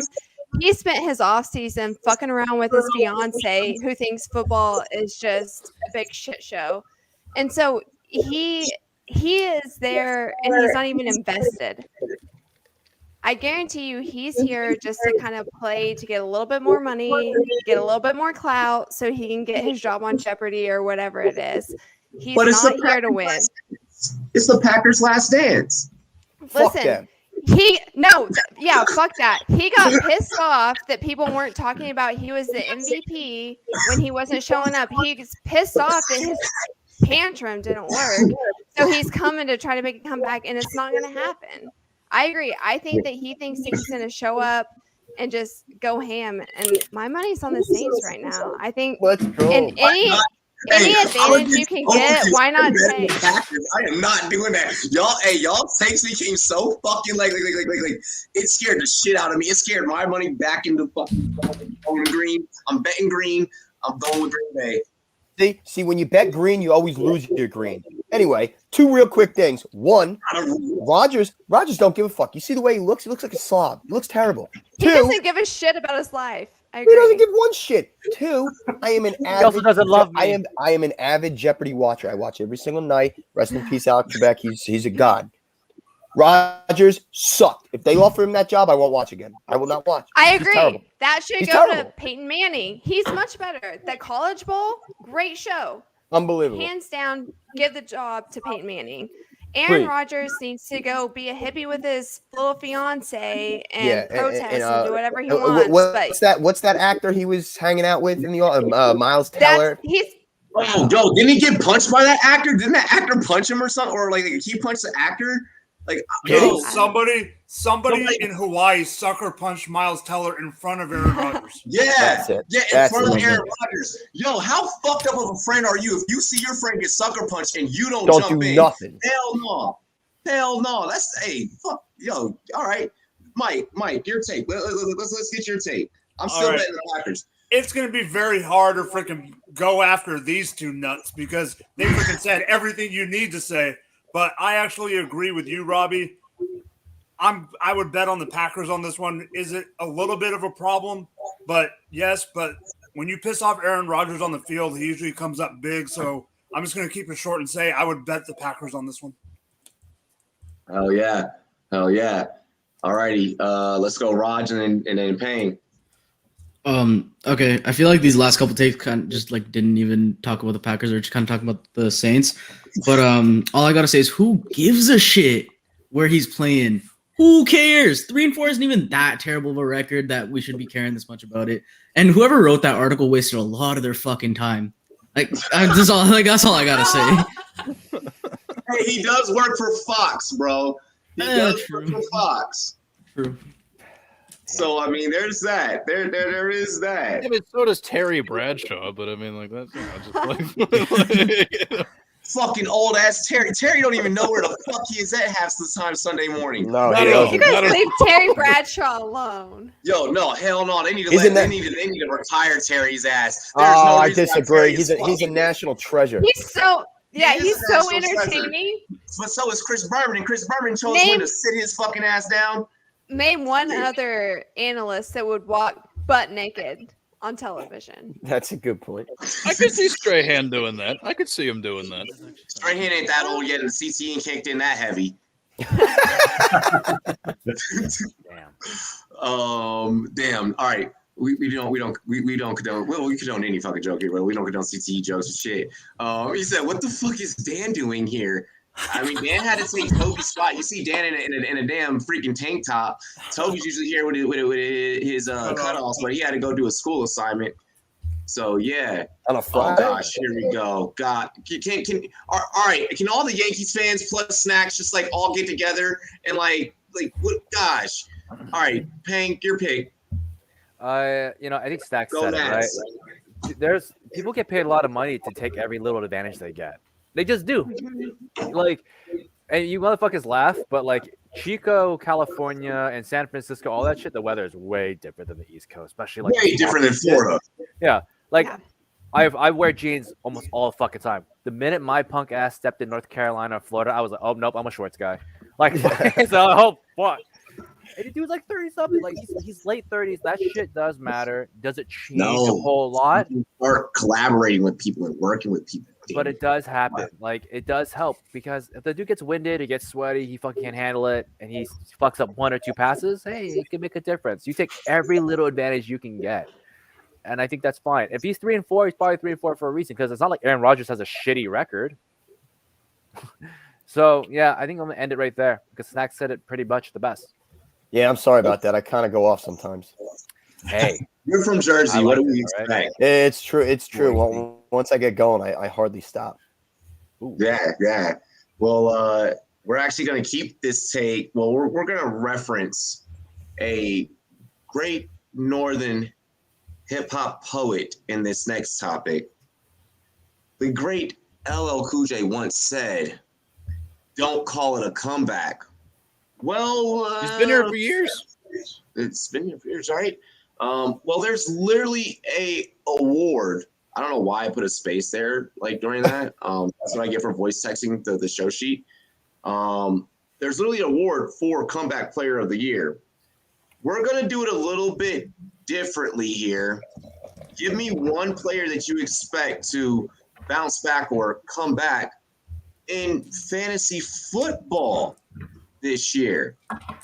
Who's your fantasy football comeback player of the year? We start with Payne.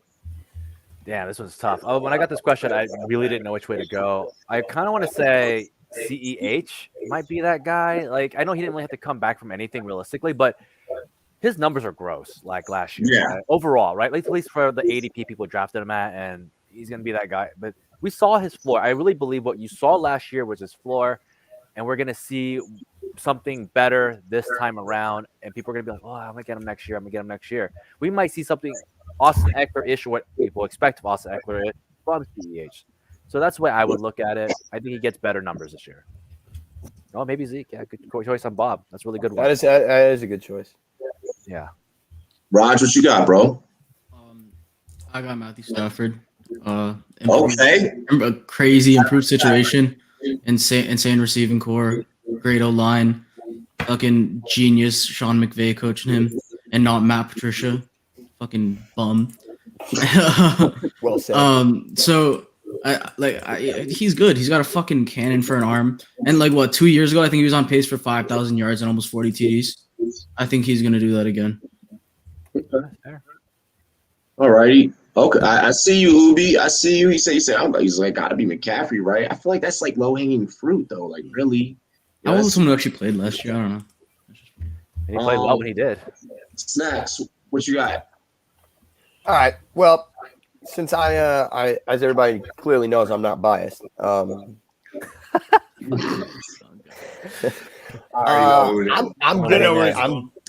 gonna go with Saquon. I'm sorry. What a surprise! Listen, he didn't play last year, obviously, and since we're talking about comeback player of the year, that usually means you missed all of last year. Like I said, I went up to Massachusetts. I watched him play. The guy looks like he's fine. They obviously are taking him slow, and I get it. He's pretty much the franchise. He's the guy. He's got his quads are bigger than me, probably bigger than all of us combined. But he is such a talent, and the fact that he's being drafted in the late first round, early second is almost a travesty. People are worried that he's not going to play week one. Well, I'll tell you, as a Giants fan, he's playing week one. He will play week one, and if he doesn't, Robbie, you can kill him. You could kill him. That's it. I'm gonna put my life and everything on the line for Saquon playing week one. But it makes too much sense. The offensive line is not good. Daniel Jones is in make or break year. People forget that Saquon caught 90 balls his rookie year. With a bad offensive line, what is a quarterback's best friend? The check down right to the running back. So if you're playing half PPR, you got Saquon right there. You're going to explode. You're going to get 70, 80 catches from him. You're going to get close to 2,000 all-purpose yards. So while it is, some may say biased, I also think it's pretty logical that Saquon could have a great comeback year. Guys who did play last year, like Austin Eckler, I think is going to ball out this year. And somebody said Joe Mixon, who I – oh, God.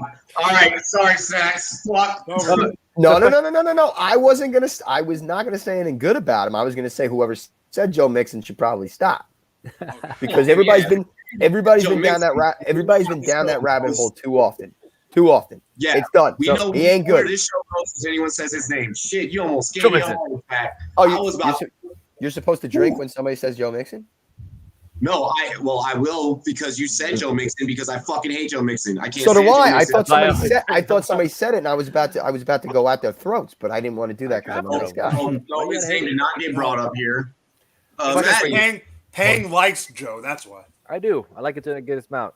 Quick question for you, Smacks. You said that Saquon is fine. Is he like fine or is he like fine? No, I agree with that.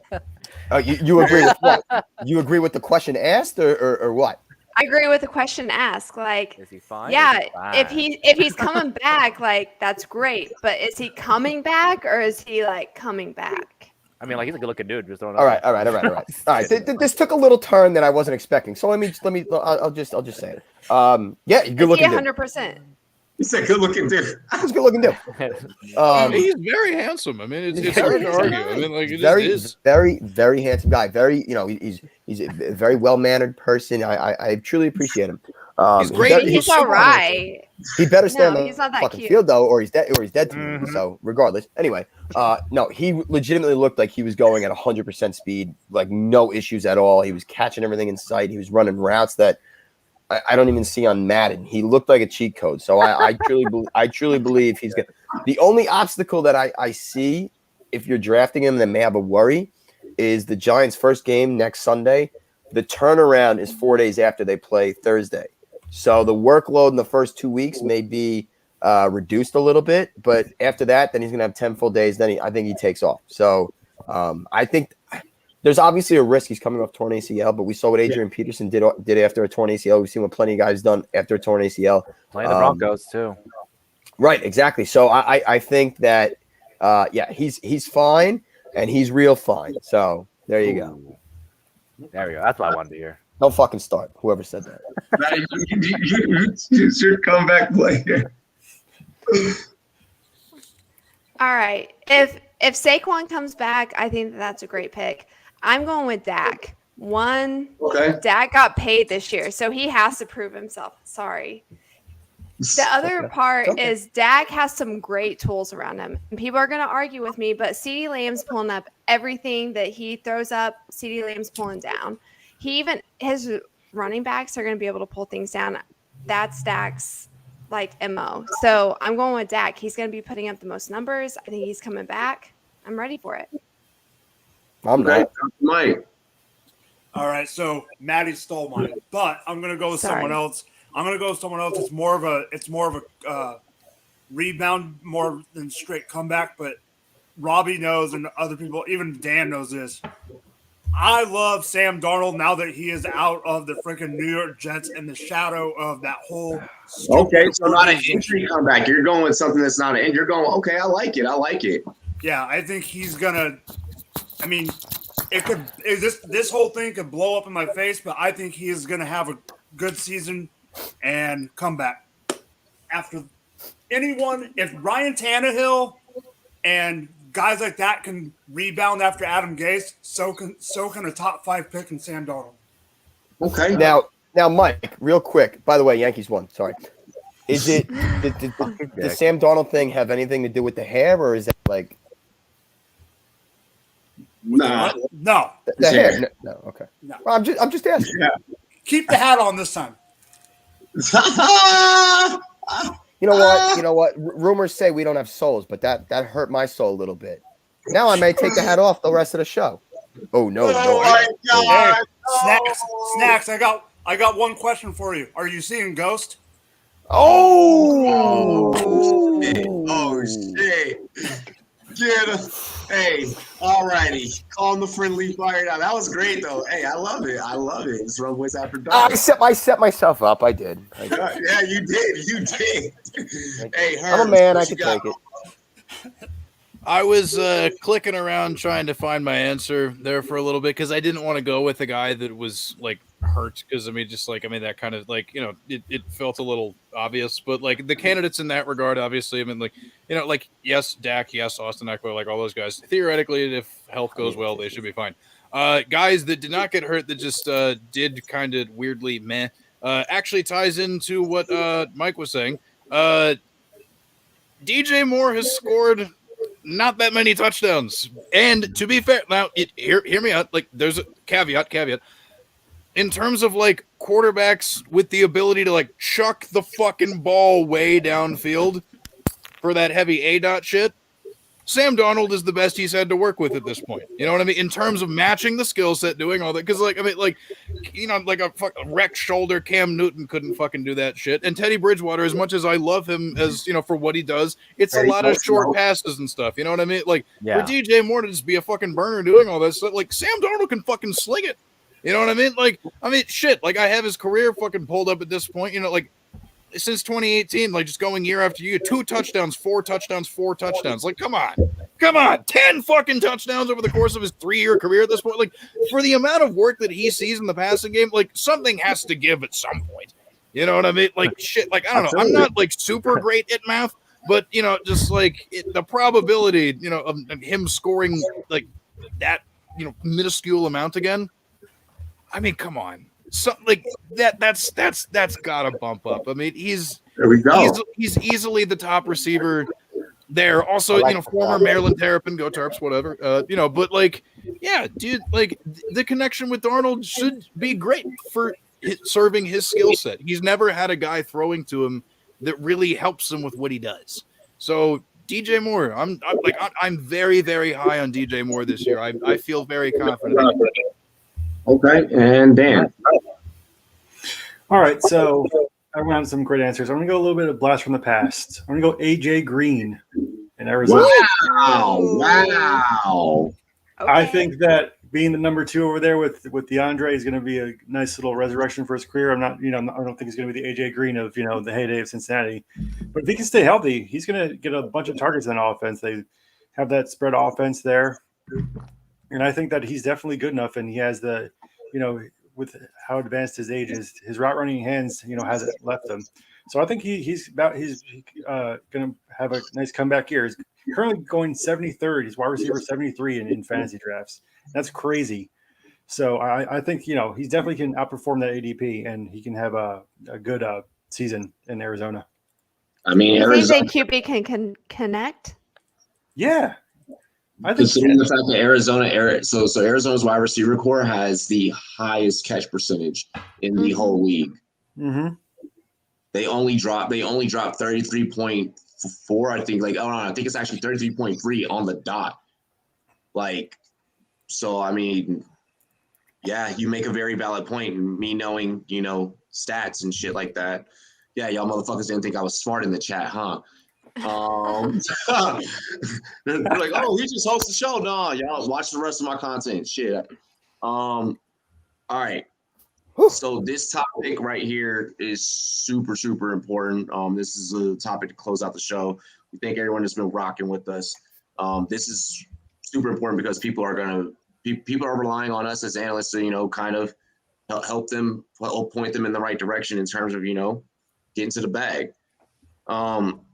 With week 1 upon us and betting / gambling, you know, fantasy type, you know, taking over the whole U.S. States are legalizing, you know, left and right. You know, whether it's fantasy or gambling, they're building sports books up all over.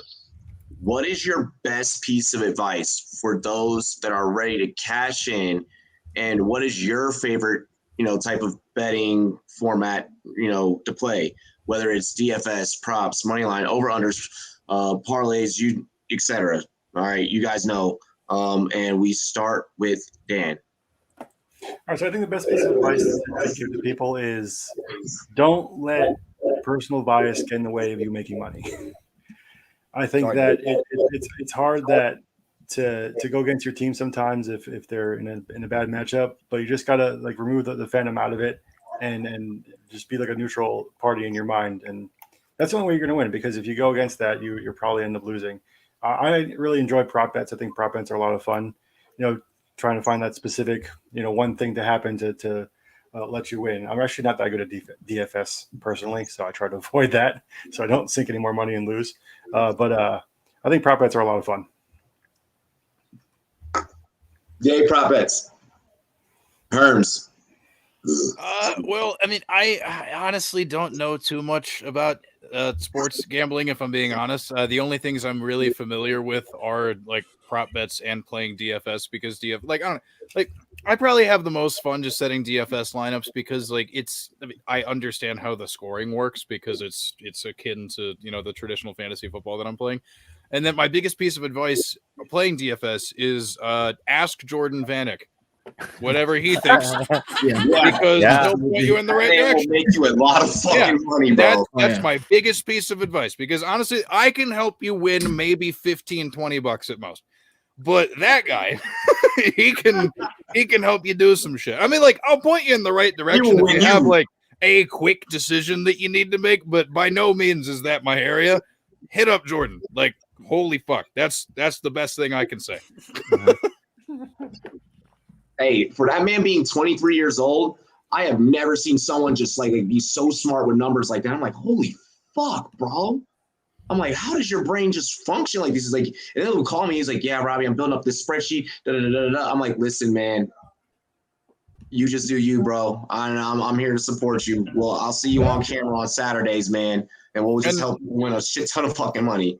And Homeboys, you know, he's really rising. You know what I mean? You know, like talking to us about, you know, earlier today, you know, he's really excited about his future, and I'm really proud of him. So shout out.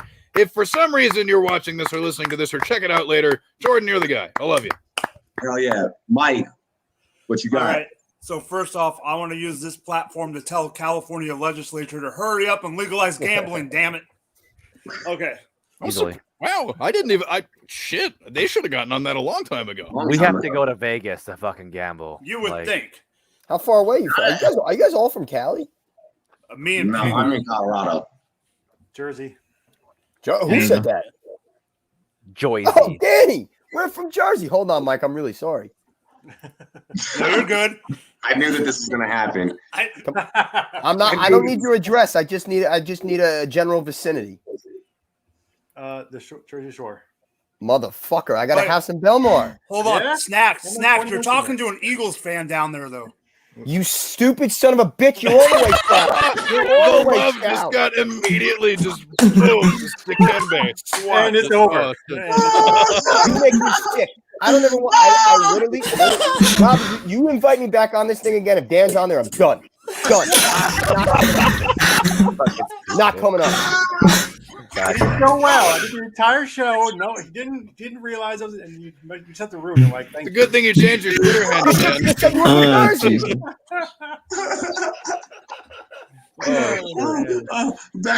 Maddie, your turn. Just go, Maddie. Sorry, Mike, I'm really sorry. No, don't worry about it. I'm dying.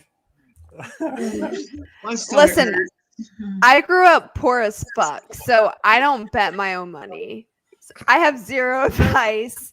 I've won a few thousand on money lines, but it wasn't my own money that I'm putting on the line, so I have zero advice. I'm pleading the fifth, and I'm passing on. Hey, betting's how I got out the hood, but that's neither here or there. I bet my body. I got out of the hood, Robbie. I too came out of my mother's womb with $0. So my advice is, well, I think Dan, you were saying this, even though now you're a scumbag. Don't bet on you. My number one rule of betting, I have never in my life bet on or against the Giants ever. That game is always off limits.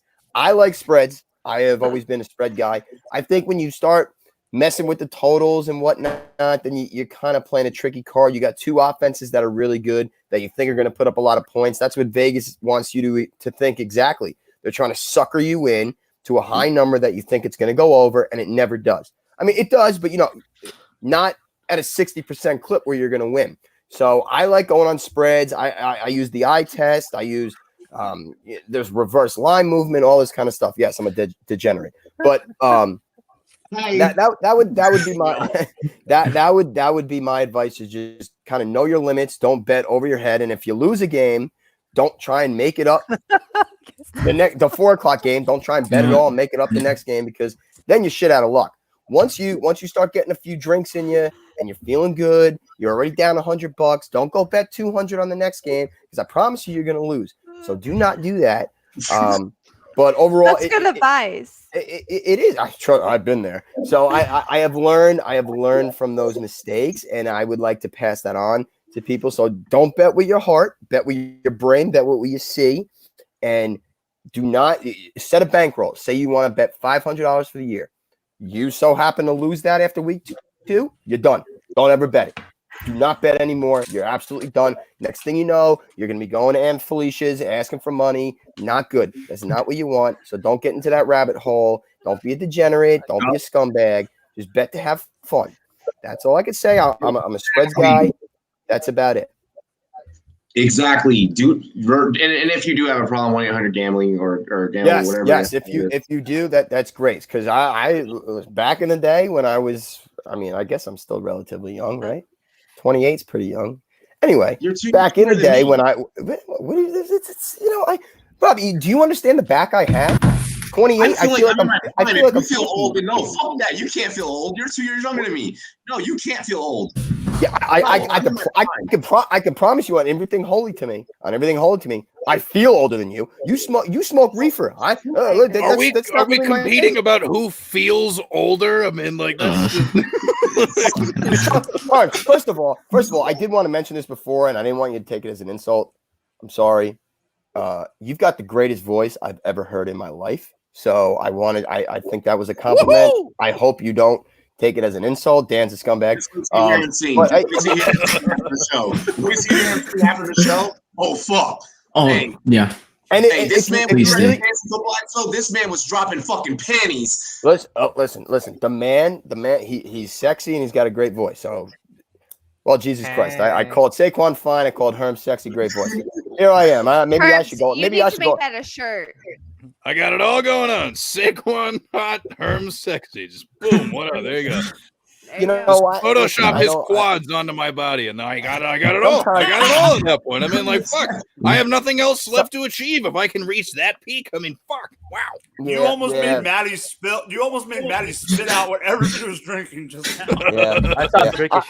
I see Maddie's a wine drinker like myself, so that's a good sign. Sometimes Maddie's a fucking poser. Maddie's just a poser? wine glass. Aguafinas. That's water. No, it's not water. What is she doing here? It's an ice.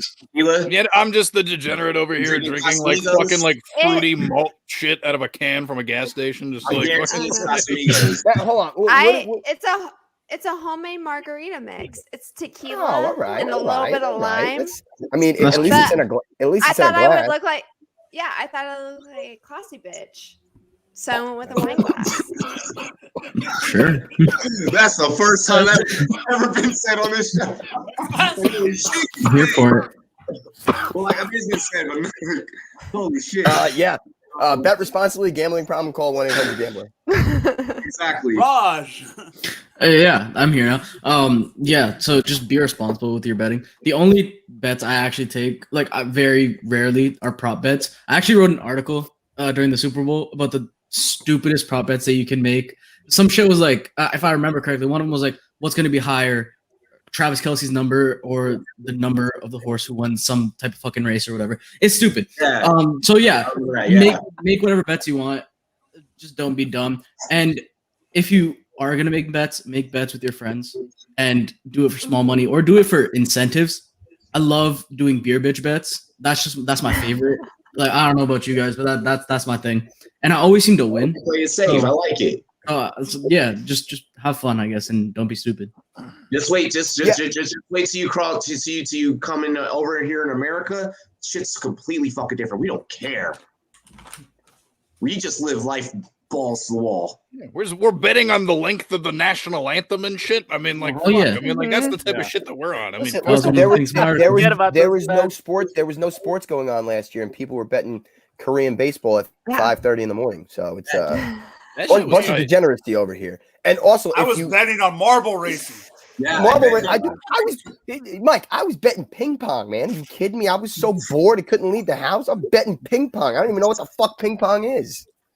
Mike, we still have to find that marble race, bro. We have to find out who won. Hey, if you ain't never played fucking yellow, probably won. No, I know it has to be yellow. Yellow has to win. Yellow definitely fucking won. That shit is hard. I fucking hate ping pong. I'm like, why do I have this little ass fucking paddle in my hand? And like, you see the way they like spin the ball and it goes like left to right. It's like an art. It's crazy. No, fucking what's that movie? What's that movie? God damn. Balls of Fury. Yeah, love that movie. That is. Yeah, I think that sounds Which right. one? The movie version or the internet version? Wow. I'll stop. And you can find the link to that on Rumboyz OnlyFans, only rum. Yeah, Roz has it. There we go. Only rum. Yeah. Hey, there we go. only rum. There's Raj. Hold on, Raj. Put it back up. Wait. Oh shit. Sign up for Only Rum, where you can see things that you can't see on here. aka Balls of Fury. It's not real yet. It's not real yet. Just so everyone knows. Yeah. Keyword yet. Yo, people are fucking like going to like literally leave the stream to go live. Like find that. All right, Ping, close I'll out. go find it. It's just like a discount rum website. It's like that's all it is. Like, I'm a degenerate better. I'm gonna tell you guys right now. Fucking degenerate. Asian as shit. Degenerate as fuck.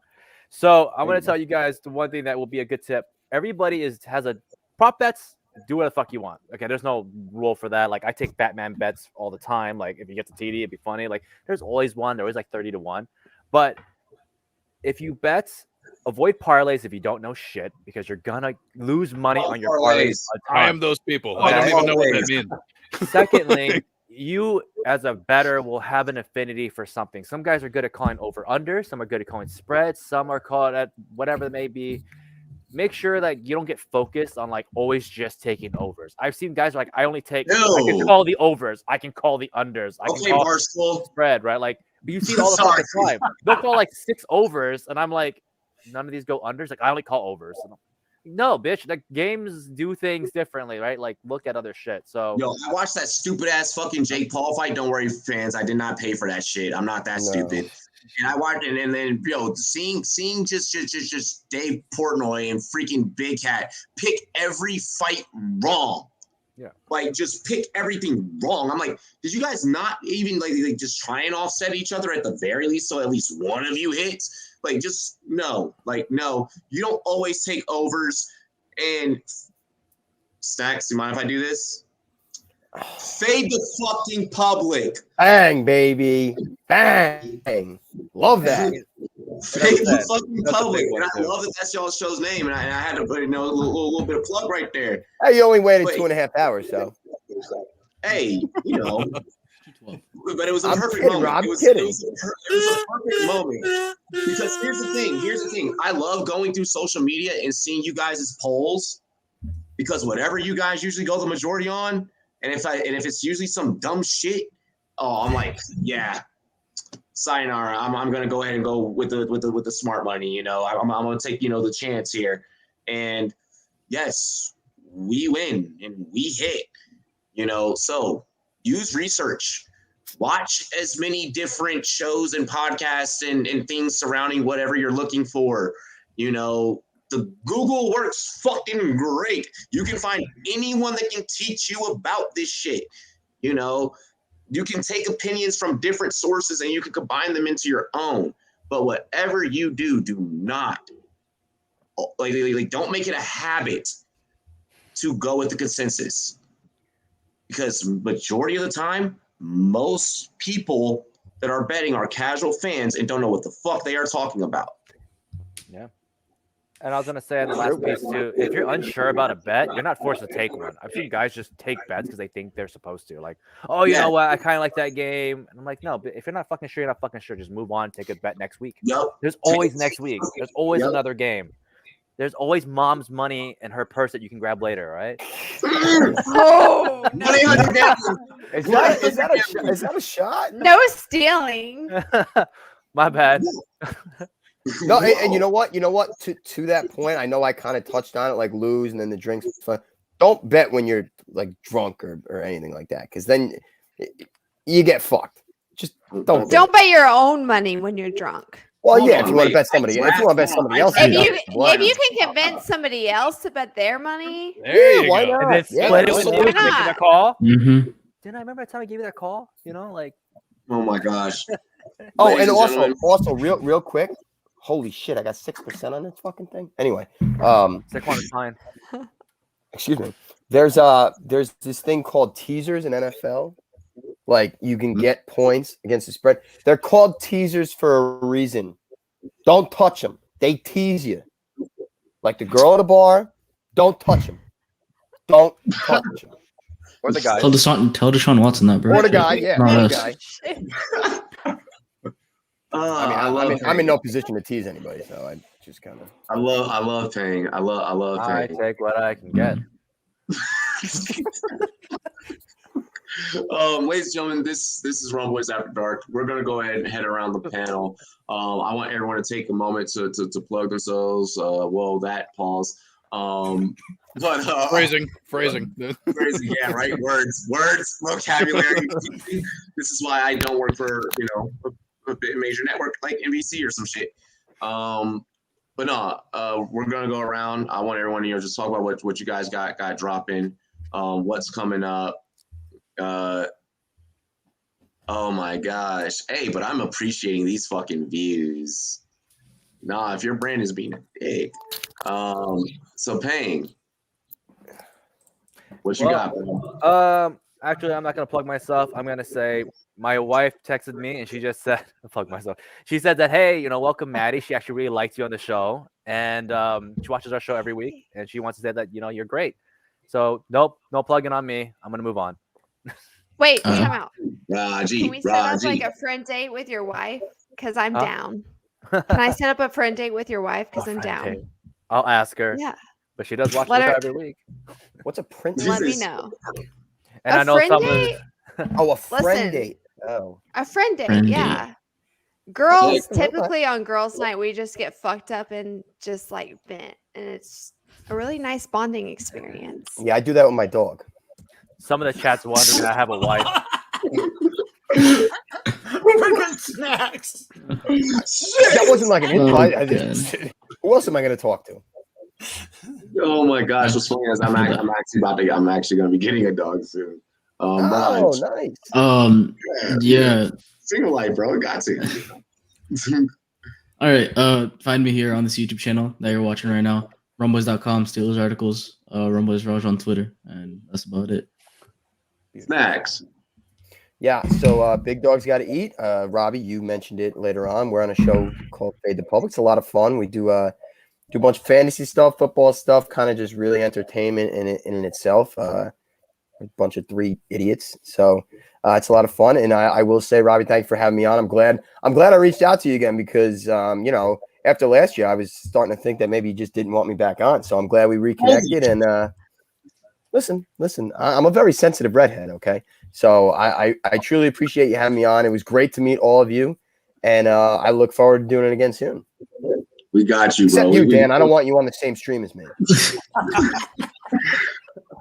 He loves you, man. He loves you. Y'all are gonna get beers together. Y'all gonna run across each other on the boardwalk in Jersey Shore, and just like it's just gonna be a whole thing. You're like, you know what? I just don't care that you're an Eagles fan. I don't care that you're a Giants fan. Fuck you. Stacks don't. I care. I'm a Washington fan, man, and we're friends. So like, yeah, I know you are, but yeah, I don't have a problem. Like, I hate Washington, but they're just like they're like a little thorn in my arm. They're nothing. It's Philly because they're scum. There's nothing good about that city. Literally, I don't know if Dan was here before. They're terrible there's nothing people. good about DC. DC fucking. There was nothing. Well, that's fine. That's my nation's capital. So whatever. Anyway, Dan, you are a miserable human being. Miserable. I don't like you. I hate you. God. All right, then. Hey, just do a favor for me, guys. Dan, I'm kidding, buddy. I'm do a favor. kidding. Meet up first. I would love to do go to the Rocky boardwalk Run. and grab a slice of pizza if you want. Absolutely. I'm just busting your chops. Sometimes I get a little too aggressive after a couple wines. I'm sorry. It's all good. All right. All right. Wine out of a gold solo cup. Maddie, what's coming up? What you got? Damn, I just want somebody to get snacks of Snickers right now because he seems angry as fuck. You're not Ain't gonna work, trust me. fucking hungry. It's not gonna work. Trust me. All right, so I have been in this industry for 4 years and have known this man the whole fucking time. Like, I started off watching their show and then like built my shit. And, like, they've been like super supportive and like he has been this way every day since I've fucking met him. Like, it doesn't like it's the truth. I wasn't kidding when I said I'm a sociopath. I'm a miserable. Hey, listen, miserable set the bar low and you'll always exceed expectations. I'm so happy I was not drinking when you just said that. That might be the best advice I've ever gotten. I'm not kidding. I haven't gotten any good advice. My dad used to tell me, "Don't be a smart ass." Nobody likes that, but that didn't work. So that's bullshit. Everybody likes a smart ass. Put it in a vlog, Stacks. The world needs to hear it. Put it in a vlog, dude. The world needs to hear that shit. But no, what you guys got coming up over there at a league of our own? All right. So I just got a Twitter this week. So follow me at Maddie Kroll. Very easy Twitter handle. And then at A League of Our Own Pod is the Twitter handle for the actual podcast. Sorry, I'm struggling here. I'm repeating. And then I'm getting an echo and it's driving me nuts. Okay. And then at League of Our Own Pod on Instagram. There we go. That's all There I we got. go. Yeah. Hell yeah. And you gonna be doing topic of the day on SportsMe app. Hell yeah. Also that I'm very excited to get on SportsMe. You guys, yeah. my better half, Cassie, is on Instagram as well. So you have to follow her. She's just busy. She's got a much more productive social life than I do. She has a fiance and all that shit. So she's like gets invited to weddings and stuff. Oh, gross. I'm single. Yeah, I know. Invited on Rumboyz After Dark. What's fucking cooler than that? Like, come on. Yeah, well, I mean, invite Cassie on next time. Yeah, there we go. Listen, I'm trying. Or Rumboyz After Dark should just crash whatever wedding she's at, and then just Oh my God. record Yeah. live from the Let's do wedding. that. There you go. I mean, honestly, Yes, now Robbie's definitely going to do that. wedding I crash doubt Rumboyz After Dark. Boom, there it is. Draft That's- right out at a wedding. There you go. Fuck it. Why You not? guys I let don't know. me know, and I'm there. Speaking of weddings, Dan, since you're in Jersey, you're the closest to me. I have a +1 November 16th if you want to come. Aww. So cute. Maybe we can kind of forget all the nasty things I said about you and have a drink or two, and you could pay for the place I because look I'm in 10 times better in a dress than Dan does. Well, how fast can you get to Jersey? It's a flight. Hold on. I look really good in a dress. Thank you very much. That was hurtful. Dan All right, may have bigger boobs than I do, but I got the ass. Oh my god. Dan, I think you're off the list, buddy. Yeah, I'm not. I think you're off the Twitter list. is life. I'm following all of you guys. Drop the mic. What's coming up, bro? All right, my Twitter handle is Drop the Mic FF, but I think Maddie just dropped the mic on this show. But you can find my writing over at goingfor2.com. You can find me on SportsMe. And other than that, I just can't wait for this football season to finally frickin' be here. Amen. Mike, I'm a fangirl of your Twitter, your TikTok, and your Instagram. I'm number 1 right now. Yes, you are. Aww. Where is the love? Right here on Rumboyz After Dark, damn it. Just watch the show. Herms. You can find me on Twitter at HermsNFL. You can find the shit that I do with The Lateral at The Lateral FF on Twitter. We have a website, www.thelateralff.com. And The Lateral Show, it's a podcast. It drops every single Wednesday, noon Eastern Standard Time. Whatever the fuck time that is for you, I don't know. I'm not a time wizard. Things are hard. I don't know. I'm not that smart. Also, I appear on this weekly because you already know that, though. So, I mean, why am I telling you that? I mean, whatever. And I write for Football Absurdity at FBall Absurdity on Twitter, www.footballabsurdity.com. And, I don't know. Just follow me on Twitter. I talk about football. I talk about being sad. Just things I think about the weather occasionally. And if you find me on any other social media platform, I'll ignore you. Just respect my privacy. Twitter's the only place. I don't know. Just don't fucking do it. Whatever. I'm an insane person. It's fine. I can listen to him talk. I can listen to him talk 24/7. Well, I got a podcast. Subscribe. It's there. It's this. But for a long time. I may make a new account just to subscribe twice. Unbelievable. Hey, really quick before we get into Dan, all right. I just got hit up by one of my homies. I won't drop his name right now because he just texted me. Hey, is he cute though? That's oh God. Is he fine? So, real question. What does he look like? Is he fine health wise, or is he Maddie, you'll meet the homie one day. But hey, all of y'all have killed it. He has said that this has been one of the most talented motherfucking panels that he has seen. Y'all are fucking celebrities in your own right. I don't give a damn what anyone else says. Dan, go ahead and continue. I'm gonna keep drinking. I didn't ask about that. I asked about how you It was always better when I come lit. Come on, Dan. Yeah, you can follow me on Twitter at DanTurmanFF. I actually changed my handle a couple of weeks ago from Eagle Dan. Obviously, that didn't work because Mike blew it for me for the show. So that was a waste of time. Thanks, Mike. Again. You're welcome, Dan. You're always a fucking Eagle Dan. Exactly for that reason. that just happened. Oh, But hey, God. it's fine. You can follow me over at Champions Around. I'm doing some writing and podcasting over there. I'm actually dropping the first episode of a new pod on Monday. So check it out. It's been real. And fuck the Yankees. Oh, shit. Yeah. Man, wow, this is just so right. many You things know are what? You happening. know what? I am so happy I rescinded my +1 offer to you. Because now I'm going to come to South Jersey and I'm going to find you. Because I know what it's like down there. I know what it's like down there. Mm-hmm. I'm here. I'm waiting. I love it. I love it. Ladies and gentlemen, hey. You want to hit AC soon? What? You want to hit AC soon? Me and you, a couple blackjack Yeah, hands? man. I'm down for AC. Yeah? I've been AC in a long time. Yeah. I'll been a DM. minute. I'll been a minute. DM. All right. Sounds good. I'm down to go because I like I said, me I'm too, a seriously. yeah. All right, let's go. It's been a while.